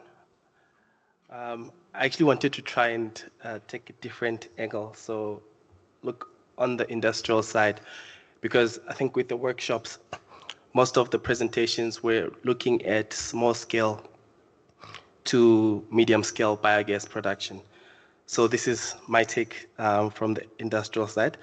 The title of my presentation is Industrial Biogas Project Development, Technology Selection, Digester Design, and Cost Considerations. So I want to touch on the plant components when it comes to biogas plants, and effectively looking at the systems and focus more on the technology aspects, as well as feed handling, which is a make or break, as well as also looking at the South African adaptations. So the main components of a biogas plant, you have feedstock handling, which effectively drives your CapEx. So looking at the conveyors, your pre-treatment equipment such as the macerators, as well as your reception pits. The digesters are then effectively what take up most of your CapEx, looking at between 25 to 30%. And then also important is then the heating and mixing that you need for the plant. And again, also impact the long-term OPEX depending on the type of heating you will use for your plant. And then gas cleaning and upgrading, this will then depend on your offtake. So whether you're going to be producing electricity or producing biomethane and CO2. And then digested handling is also quite important, because effectively you are producing large quantities of your liquid digested and your solid digester. So being able to handle that helps you in terms of also being compliant with your operations. So as a project developer, it is very important to understand the relationship between the different components so as to then make your project successful. I included a picture here for the current plant that we have at Bronkhorstspruit, which is a 4.6 megawatt capacity plant. And currently we are then upgrading this plant to a 9.8 megawatt. So the expansion is currently in progress. But what I wanted to highlight is effectively the footprint that it takes, and also just the focus on the size of the digesters relative, to the other auxiliary equipment on the plant. So in terms of electricity generation, this is your typical process flow. So you have material handling, where you receive your feedstock. You then have either pre-treatment. For some feedstock, you would need to pasteurize it, especially where you have blood water and abattoir waste. And then the other, you might need to further shred it into smaller pieces to be able to pump it through your piping system as well as your pumps. So once you have pre-treated, that goes into your primary digesters and your post digesters, and then it goes into the desulfurization unit. So for safety reasons, you also have then maintenance happening downstream. You can just flare the gas while you service the equipment. So in your desulfurization unit, effectively you want to get rid of sulfur, and then you send that to an activated carbon unit where then you can remove any volatile, any other volatile organic compounds. And then you take that to then a chiller where you want to then remove any moisture that has remained in the gas, and then the clean gas then goes into your CHPs to then produce electricity, to which is then sent to the grid. Some of the energy requirements in the plant can also then be delivered by the CHPs for any to run other auxiliary equipment, as well as provide heating. But in most cases, you can also then circulate some of your streams, for example, from the chiller to manage your temperature in the plant. In a case of biomethane, there's an option to still maintain the CHPs, or you can then bring electricity from Eskom directly to manage your parasitic load, and then you maximize the production of your biomethane. So what then happens in this instance, you take the clean biogas to a compressor, and then you send that to a biogas upgrading unit, which would consist of membrane separation filters. So in this case, the example given, you have a 3 membrane separation stage unit, where at the bottom you would be separating to produce biomethane. I'd say that in terms of the range, it would be between 96 to 97% pure biomethane, which can then be compressed, and then you send that directly to tube trailers. With the CO2, it would then go further up to be compressed into a chiller and then liquefied to then produce liquid CO2, which then can then be stored in vessels for off-takers to then come and collect that liquid CO2. So how one then decides between, whether you want to produce biomethane or electricity, there would be a number of drivers. So CapEx would be one of the drivers. For a biomethane project, it will relatively be more expensive, because then you need the biogas upgrading unit. On the other side, you're also looking at your payback period between the different routes going electricity or biomethane, and then also the off-take structure. I think that depending on your off-taker and what they are looking for, that will also then guide you in terms of which approach to take, as well as then your operating model, and then looking at the type of feedstock that you have, as well as some of the pre-treatment that is required. But in the context of South Africa, biomethane is actually becoming a bit more attractive, because then it avoids any grid constraints from Eskom, but also with the gas cliff, there's a drive to try and get more methane in South Africa. So these are some of the typical costs that you can find in open publications. But if you're looking at a plant that's between 0.5 to 1 megawatt, typical construction costs, which exclude development, would then be in the range of 80 to 150 million. For medium-sized plants between 1 to 3 megawatts, between 150 to 350 million. Large plants, which is then 3 to 6 megawatts, in the range of 350 to 600 million.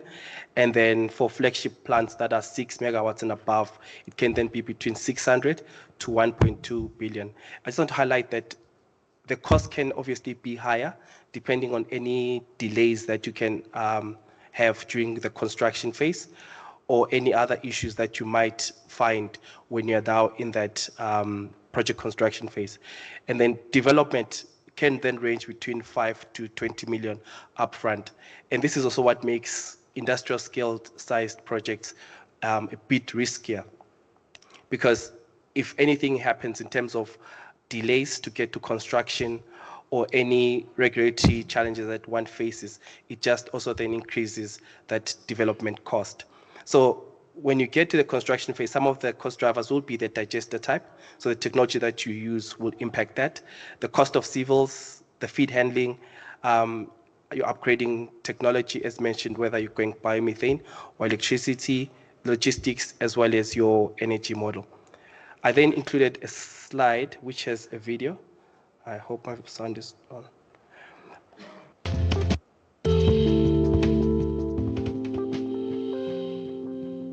I just wanted to highlight the construction phase of the Broncosprit plant, just to give you an appreciation once you're done with the development, and then you're constructing to start operation.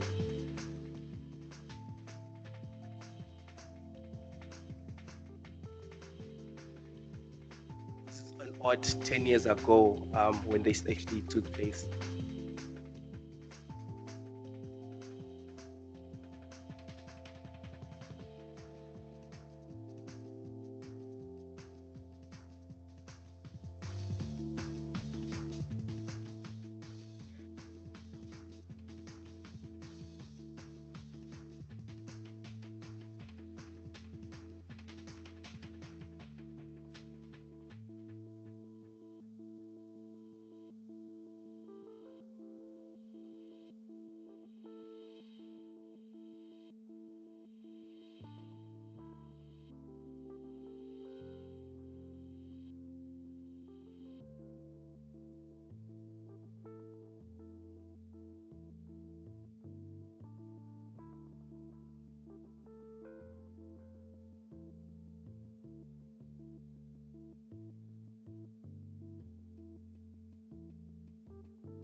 Okay, so something that you probably saw there is the digester type that was used for the BBP plant.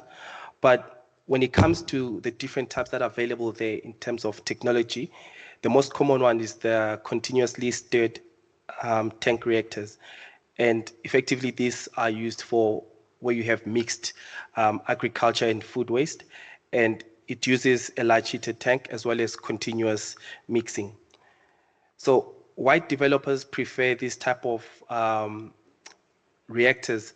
The first one is the fact that the volume, it has large volume as well as quite flexible in terms of the feedstock that you can take in. It has stable gas yields, easy to heat and mix, and also it has a long design life as well as low cost operational complexity. Complexity. And then in terms of the range, there are different types that you can have. Either you go for the concrete CSTR or the steel CSTR. And if you saw in that video, for the initial phase of the plant, still reactors were used. But I think for the expansion, there might be a combination with concrete reactors, concrete CSTR reactors. So effectively, depending on the project budget, one then can decide whether to go with the concrete or the steel. I'll touch on the benefits of either at a later stage. You also have the plug flow digesters. Now, these are often used where you have high solids manure, and effectively it's a tank that's linear, and then the material flows in a plug flow sort of format. In South Africa, these are rare when it comes to industrial-sized plants, because with our waste, in most cases, you find that the agriculture is with the food waste, it has variable moisture. So some waste will have a lot of moisture, some won't. So these particular reactors, they're not feasible to use there. It is cheaper, but the issue is that your feedstock has to be consistent, and you have to really know what you are putting into your reactor.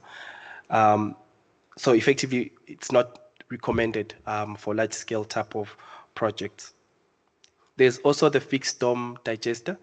Now you see that these are quite common in the rural type of setups, because of their low cost applications. And with the gas generation there, it's then stored in the dome with variable pressure.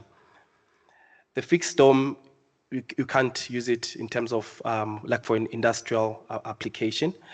They are not heated, so you'll find that it's a challenge when it comes to handling variable feedstock, but also it operates then at low pressure, and gas quality will then vary depending on what you feed in and also some of the other conditions in the plant.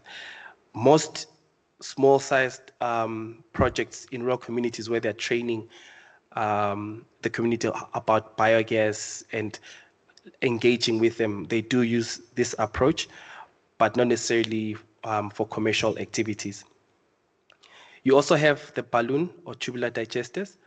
These are also very low flexible options. Similarly, they can be used for rural households as well as small farms. It uses a bag that's made out of PVC, and there's other different variations which then speak to how the durability of the bag. There's, as mentioned, that they're suitable for small scale, but not necessarily industrial, and the material effectively degrades quite quick. And with our temperatures in South Africa, these are not recommended unless you do have good shade to protect them from UV and other environmental conditions. Lastly, you have the upflow aerobic sludge blanket reactors. Now, these are quite good in terms of running volume and performance, but they're only excellent in terms of use in wastewaters where you have low solids. So they can be used in breweries, dairies, as well as beverage industries. They do produce biogas very efficiently, but require pre-treatment to remove the solids as well as the fats. So if you are doing a wastewater type of project or just dealing with, say, a brewery or a dairy, then this would be the ideal type of reactor to then use for that application.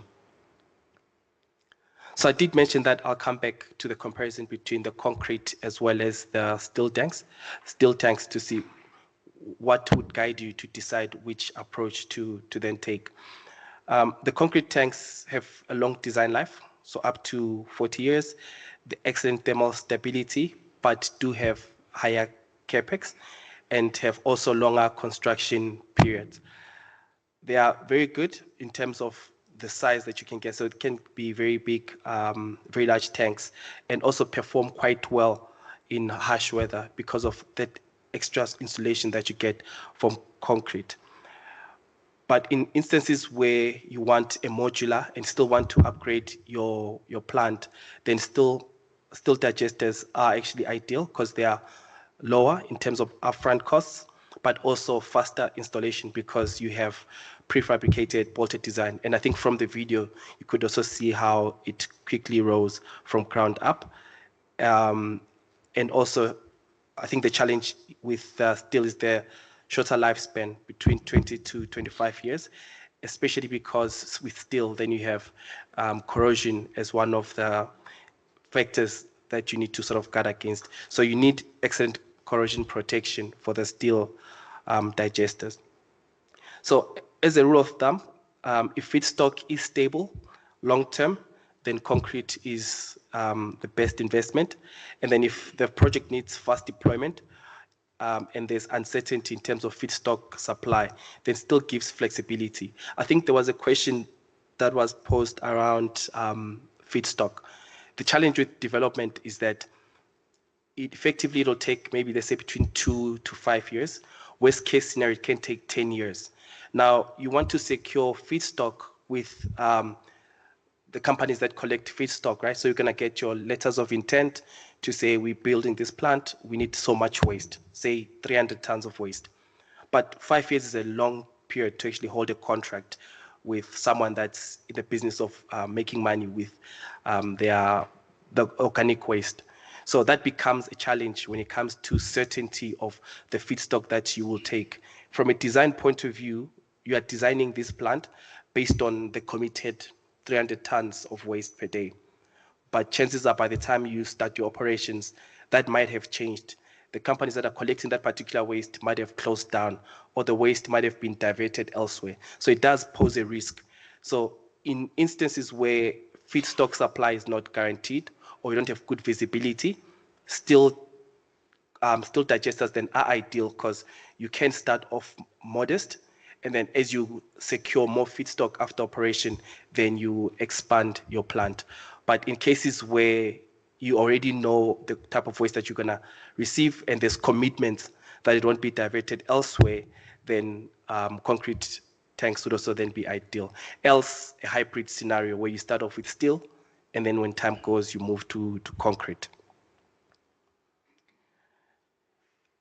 Your insulation, mixing, and safety in the plant also are very important because they directly affect your OPEX as well as your uptime. So with South Africa, we have quite unpredictable weather, especially if you look at the Cape Town weather.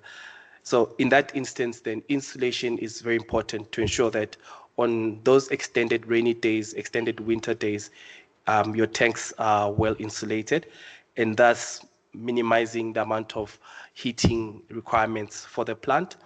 And mixing also is very critical.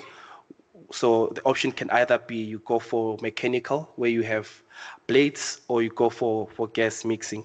And again, the difference here would be a cost impact, depending on the approach that you want to take, and also being able to maintain the particular mixing equipment. Safety is a big thing because it's a biogas plant, especially the fact that it's large scale. Some of the challenges that you might have could be massive leakages, and worst case scenarios where you have explosions, because biogas, your methane are all flammable. So having pressure relief valves, flame arresters, leak detection are very important to include early on in the design versus implementing at construction phase or during operations. Your feeding technology will all depend on the type of feedstock that you are getting, but also the consistency that you'll be receiving it. Some feedstock you'll get in summer times, depending on the type of fruit or veg that it is. Some you'll get, say, in winter times. And then there'll be feedstock that you receive throughout the year. For example, manure, you know that you get that throughout the year, January to December. But understanding your type of feedstock as well as the consistency that you'll be receiving it allows you then to also plan for your feed in technologies. And this impacts the pump sizes that you're going to use. It impacts your pre-treatment machinery. It impacts your stereotype, your heating demands, retention time, as well as your digester volume. So if you mess up your feedstock early on in the design stage, it will then impact you once you start operating. And I think that's the biggest risk when it comes to industrial scale sized projects in South Africa. Our feedstock is not predictable. Our feedstock is not consistent. So we have to be able to find a right balance where the plant can operate with so much variability. So bringing it back to South Africa, we have our own challenges and opportunities. I think the reason why the biogas industry has done so well in Europe is the fact that when it comes to their waste, it's separated at source. They're able to predict what they're getting, and thus the operations are relatively stable and predictable. When it comes to our context, we are getting into this industry, we are growing, and there's quite a lot of learnings as well because we have unique situations, right? So one thing that I think I've emphasized on was around feedstock quality, the fact that it can vary widely. So our plants need to be able to handle that inconsistency.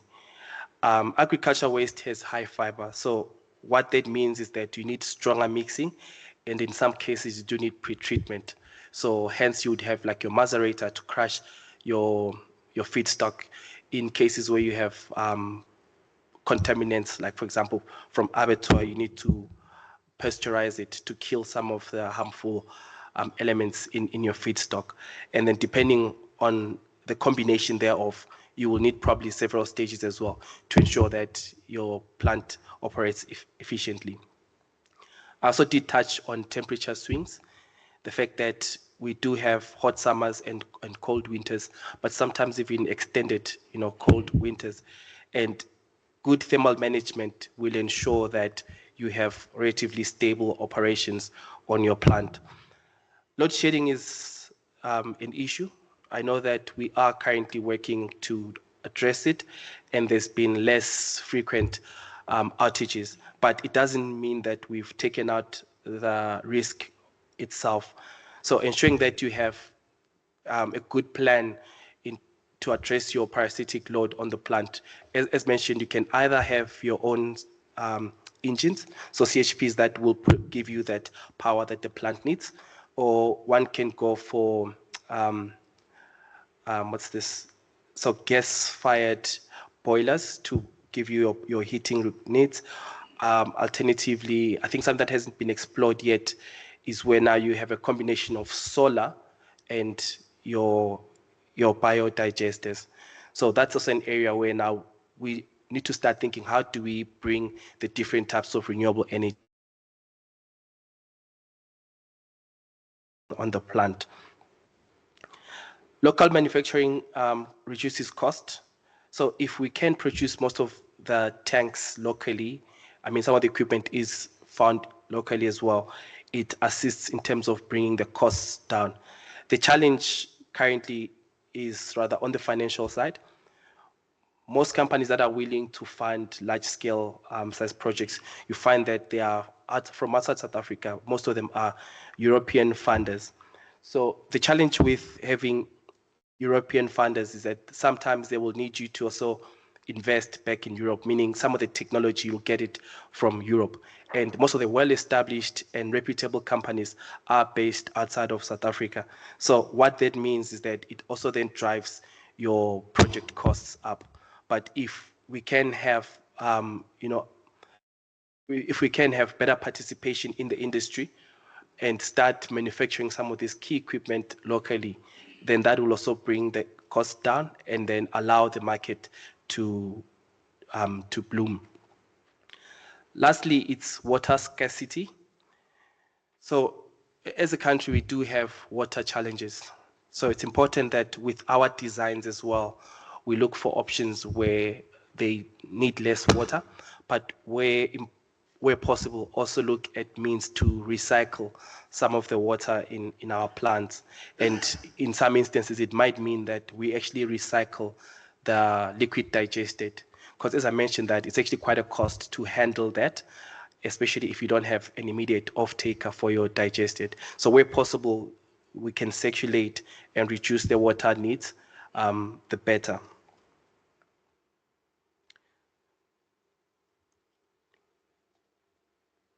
So let's see if I have my last slide. Sorry.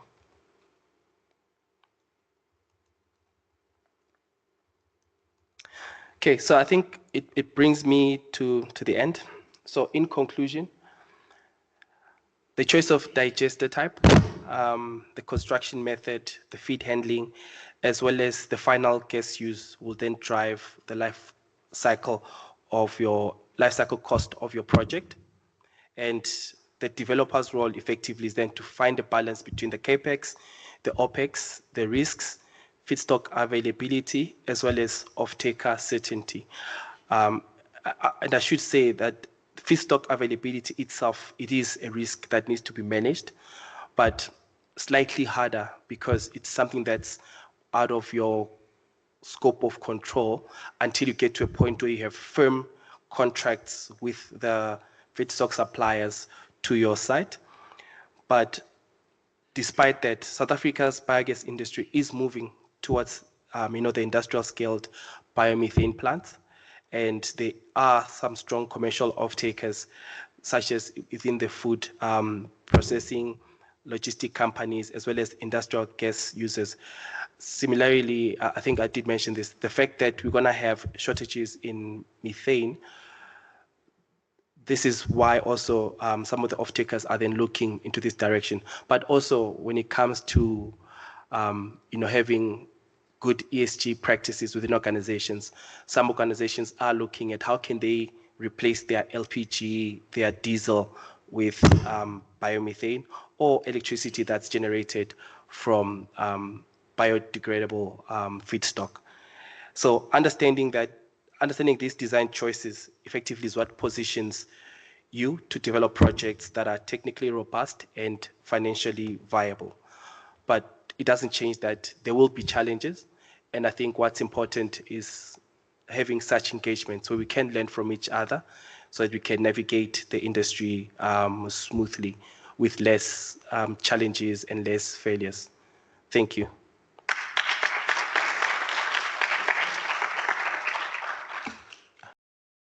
Okay, thank you once again to Kondwani. So we have one final presentation, and then everybody can go have lunch. For now, we'll be fed by knowledge. So, so yes, my apologies. Our lunch is served, so we're just going to do this one more presentation.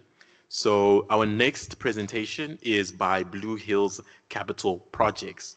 Representing BlueHills, we have Kennedy and Stanley Muriri. Muriri, right? There we go, okay. BlueHills Capital Projects is a specialist infrastructure and capital projects firm focused on water, renewable energy, transport, and ICT developments. Their approach emphasizes strong project fundamentals and a clear understanding of how each initiative fits within a broader portfolio of opportunities, ensuring both technical soundness and long-term sustainability. Kennedy and Stanley work alongside a network of international associates and experts, enabling BlueHills to scale specialized knowledge in key energy asset classes, including wind turbines, human waste-to-energy solutions, ground-mounted solar PV, biomass, municipal solid waste-to-energy technologies, biodiesel, and biojet fuel. Their experience helps clients navigate complex project development pathways and unlock meaningful investment opportunities in Africa's evolving clean energy landscape. Let's please welcome BlueHills Capital Projects.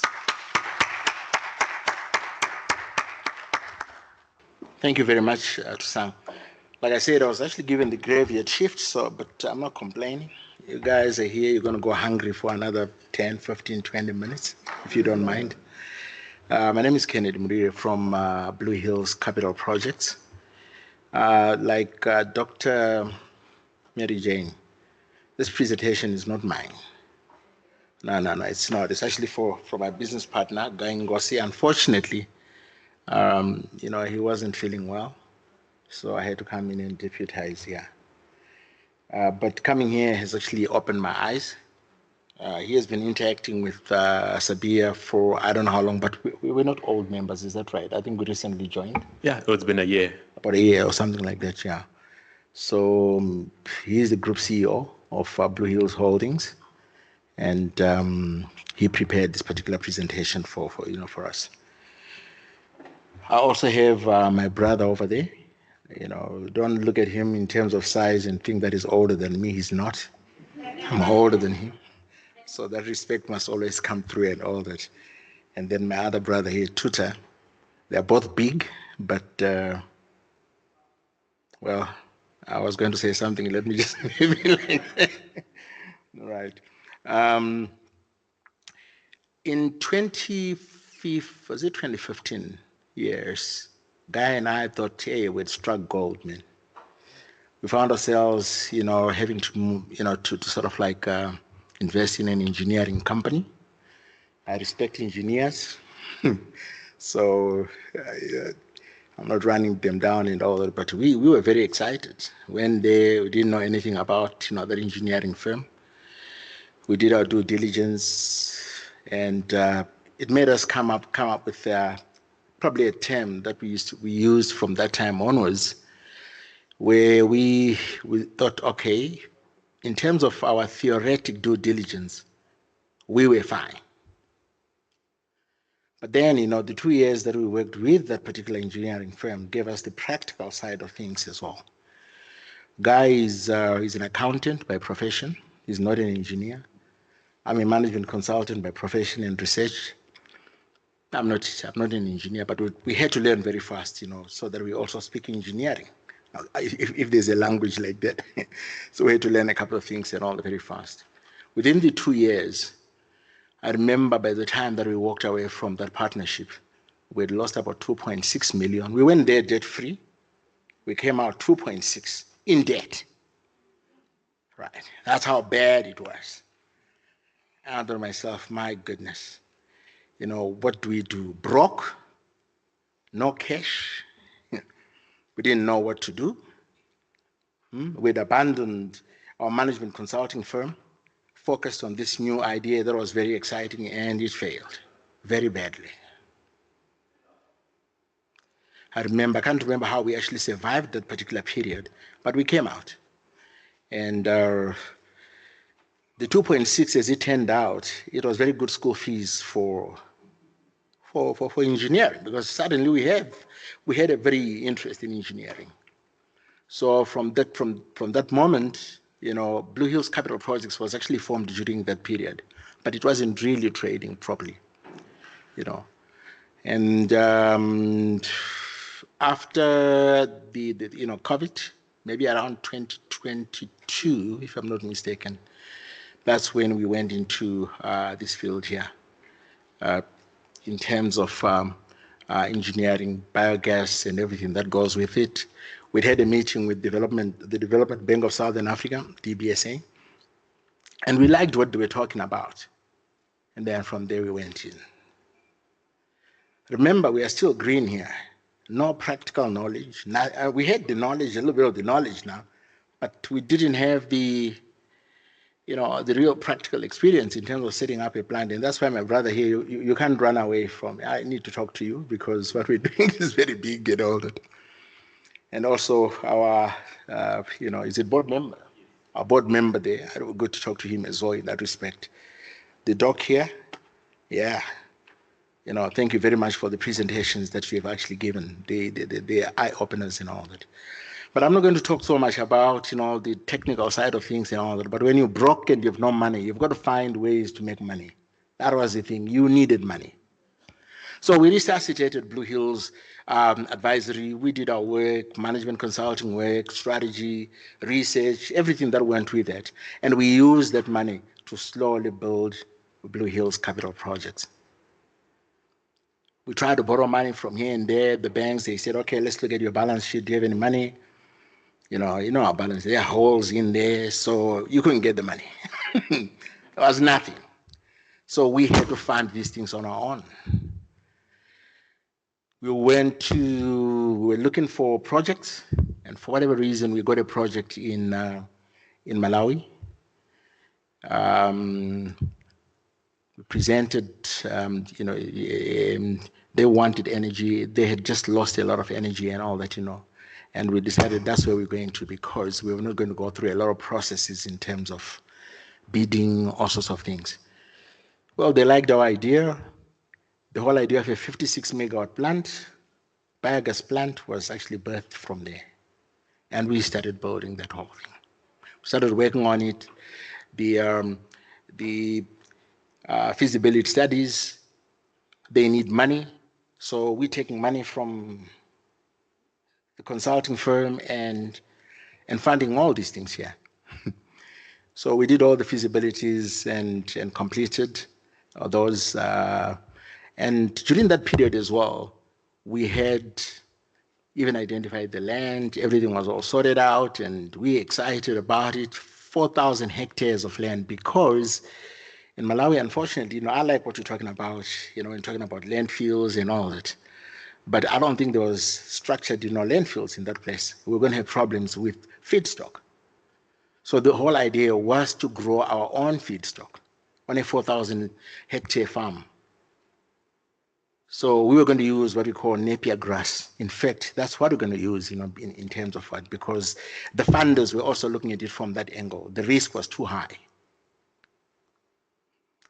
We're given a power purchase agreement to go through that whole thing, review. That's where we are at this stage. But during the process, during that period, I think, I don't know whether you remember, there was some kind of heavy rains at some point in Malawi, and some parts of Mozambique and all that, they were affected. And the piece of land was flooded. We're done quite a lot. Money was invested in there. By the way, our partners are German partners, and very nice people. They looked at us, said, guys, it happens. This is part of it. We thought it got land close to not very far from the lake, but it was a very bad idea because it got flooded. So we lost that bit of land. Meanwhile, we are due for a due diligence by DBSA. They went through everything with us. They were happy with that. Then it came to the land question. They said, okay, your land, show us the list. There was no list. They said, there's no project until you get that land. Right now, we're standing at close to 1,000 landlords so that we get our 4,000 hectares. That's where we are at with that project. But the good news as well is that recently we got, I'm not going to mention the name of the country, very small country, we got a 20 megawatt plant. It went through parliament, it went through cabinet, approved, all that kind of stuff. We're happy with that. So, money, where does the money come from for developing such projects? The Eastern Cape, I had my brother there talking about the Eastern Cape and all that. Some people approached us with a 15 megawatt plant. And then, there's Anglo Gold Ashanti that came to us and said, you know what, we had to go to tender, we got another project in Guinea. So we're happy and excited with all these things, but now we're creating this project pipeline, but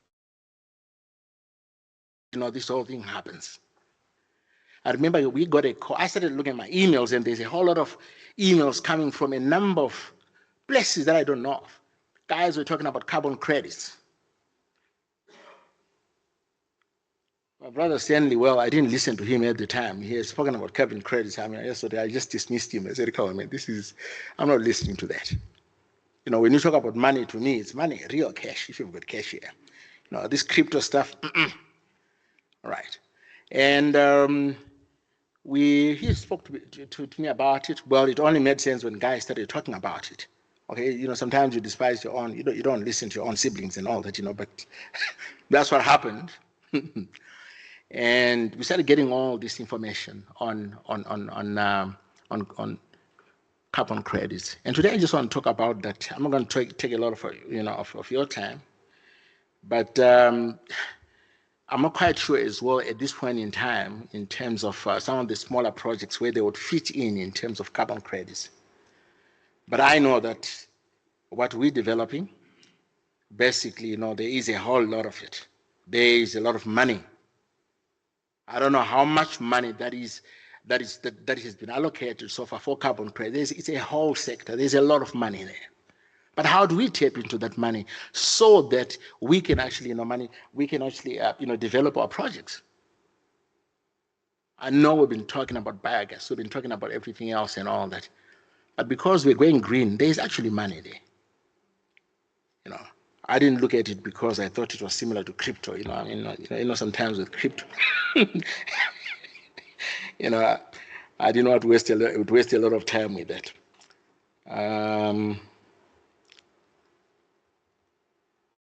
Okay.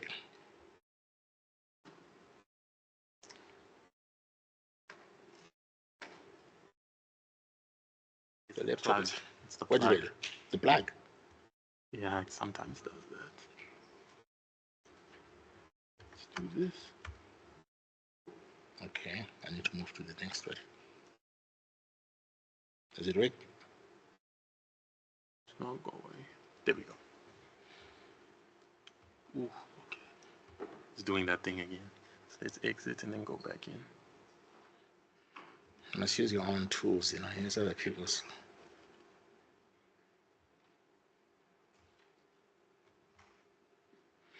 Okay, now, there is really a gold mine out there. It's real. If you ask me whether I've got the gold or not, I don't have it. But I'm here to talk about it so that we can also think about it and come up with ways on how we can. I mean, look, I'm standing before professors, doctors, everybody who is everybody here. And people who are here are interested in biogas energy. And we're saying that we do qualify, to tap into that market where there's a lot of money. Do we qualify? Is it used, by the way? Do we qualify? Oh,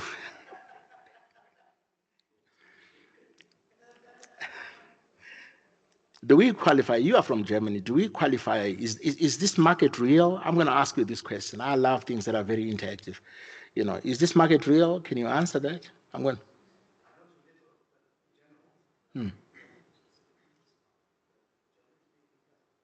It is there. The billions are there, but we don't see them here. So basically something is just not all right here. 1 + 1 is not giving us, that equation basically is not right. So just what we have here, Africa, generates over about 125 million tons of organic waste annually, and most of it, unmanaged. Then, we've all spoken about the whole methane, CO2, and all that. I'm not going to go into that because the presentations that have been there they've been very good. And less than 3% of Africa's projects access carbon credit markets. Less than 3%. Ladies and gentlemen, less than 3%. I don't know of any that is actually accessed that. But the money is real and it is there.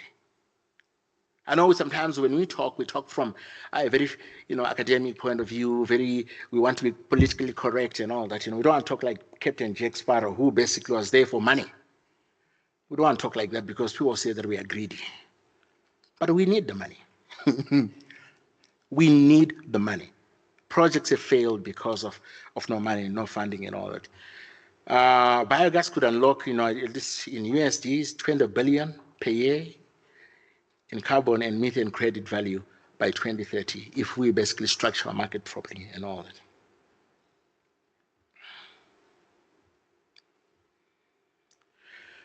The next slide talks about just understanding carbon credits and how they work and all that.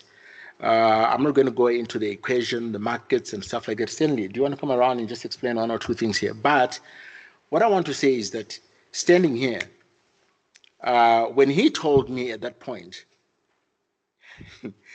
I just did not believe it, but I wanted the money.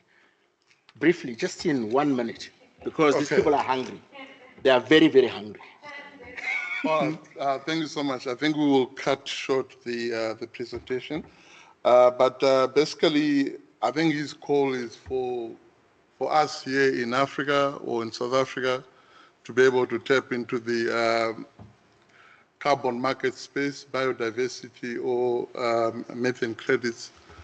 The market is real. I think if you follow the COP, right now there's COP 30 or in Brazil. If you follow that, you would understand what's happening in these kind of markets. But one interesting fact is that Africa is full of these projects that also in a way mitigate climate change. So we somehow need to tap into this. You can't really build a business model solely on the revenues of these carbon credits, but they can actually be a good add-in or add-on to whatever you will be doing and subsidize some of the activities that you'll be undertaking. So it's not sometimes only the carbon credits, but there's also a lot of themes that are running in our corporates around ESG. There's also the issues around SDGs. So it's important sometimes that we package our projects properly so that we also tap into the funds available from our private sector, especially if we can theme them right so that we don't get, we don't run out of funds. And then maybe one last point I wanted to highlight is that we also into data. This is after one PhD student got hold of us last year. She was, I think her project was on biogas. So she just wanted to understand the various biogas sites in South Africa and how much or in terms of the quantities. She couldn't really get that data, and we couldn't also help her. So what we then started was to develop an application. And the good thing now, we have come to know of SABIA, so we will be knocking on your door, Doc. We would want to understand where are these sites? And maybe at a click of a button, we can actually see what's happening, and that can also maybe tap into the various, perhaps, programs that will be there where data will be needed. So basically, that's all I have to say. Thank you so much. Thank you. Thank you, Stan. So I'm not going to go through the entire presentation because I want us to, for me, this is more of a call to something. Where Africa stands in carbon credits and all that, limited credit capture, major obstacles. The bigger issues is that now we need to have policies that support what we are supposed to do. I don't know whether we've started planning that way. You know, when we started going, when we went into developing, these projects, yeah, we saw money there, but there's a whole lot of policies, planning. Maybe you don't even have to sleep. You're working very, very hard to make sure that the whole thing structure is basically intact. So these are some of the issues that we basically looked at, with limited credit capture, major obstacles, pipeline growth lag, and all that, and it took us back now to our management consulting company to say, let's really sit down and plan these things properly. There's no money that you're going to get in 2 days' time. Quick money, I don't know whether that there is something to that effect. But yeah, those are some of the issues that we encounter. Strategic, we're looking at policy and ecosystem levers that need to be sorted out as well. We are looking at it from a strategic levers to accelerate biogas credit ecosystems in Africa. So there is the biogas, there is the green energy that we talk about, but more to it, there's also money. We need to understand that there is money that we can also access. We need to make sure that we are busy preparing, obviously, this. Planning and preparing for to access the funds that are there. Let me look for something else that I wanted to bring out. Case study, I'm not going to go into that. There's so many case studies that have been given here. Professors, please forgive me on that. I just want to go towards the end.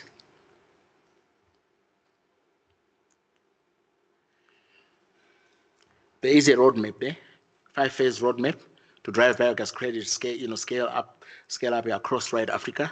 The roadmap itself offers a structured path for how Africa's biogas credit ecosystem can scale intelligently and substantially. Like I said earlier on, we are already getting phone calls. Now it's very easy for me to go to the closest broker who phones me and say, listen, we can do this and generate this kind of money for you and all that. But we had to say, let's hold back a little bit. Let's look at how we can actually sit down and structure this thing properly. Let me see. All right, time to act. Biogas credits in Africa's next chapter. We are going to be dealing with brokers. So we've got some from India, from Europe, from everywhere else and all that. But we have also decided, ourselves to say, listen, can we also not play in that space so that, the cake is not taken by other people? You're going to have other people basically wanting to take whatever you have, and that's where we're putting all these things in place to ensure that we are not going to be shortchanged in terms of what we're doing. Other than that, look, the money is real, it is there, but we need to put frameworks in place that will ensure that we are not shortchanged as Africans. And when I'm talking about Africans here, I'm not talking about people who look like me only. There are people who have chosen to stay in Africa, and they are also Africans and all that. In fact, I asked somebody what the Afrikaner meant, And they looked at me, Afrikaner, what does that mean, by the way? And they went about, they didn't even know what it meant. But the closest you can have, it means African. So somebody has actually chosen to be an African. They came from Netherlands. So I'm saying to us here, can we sit down, SABIA?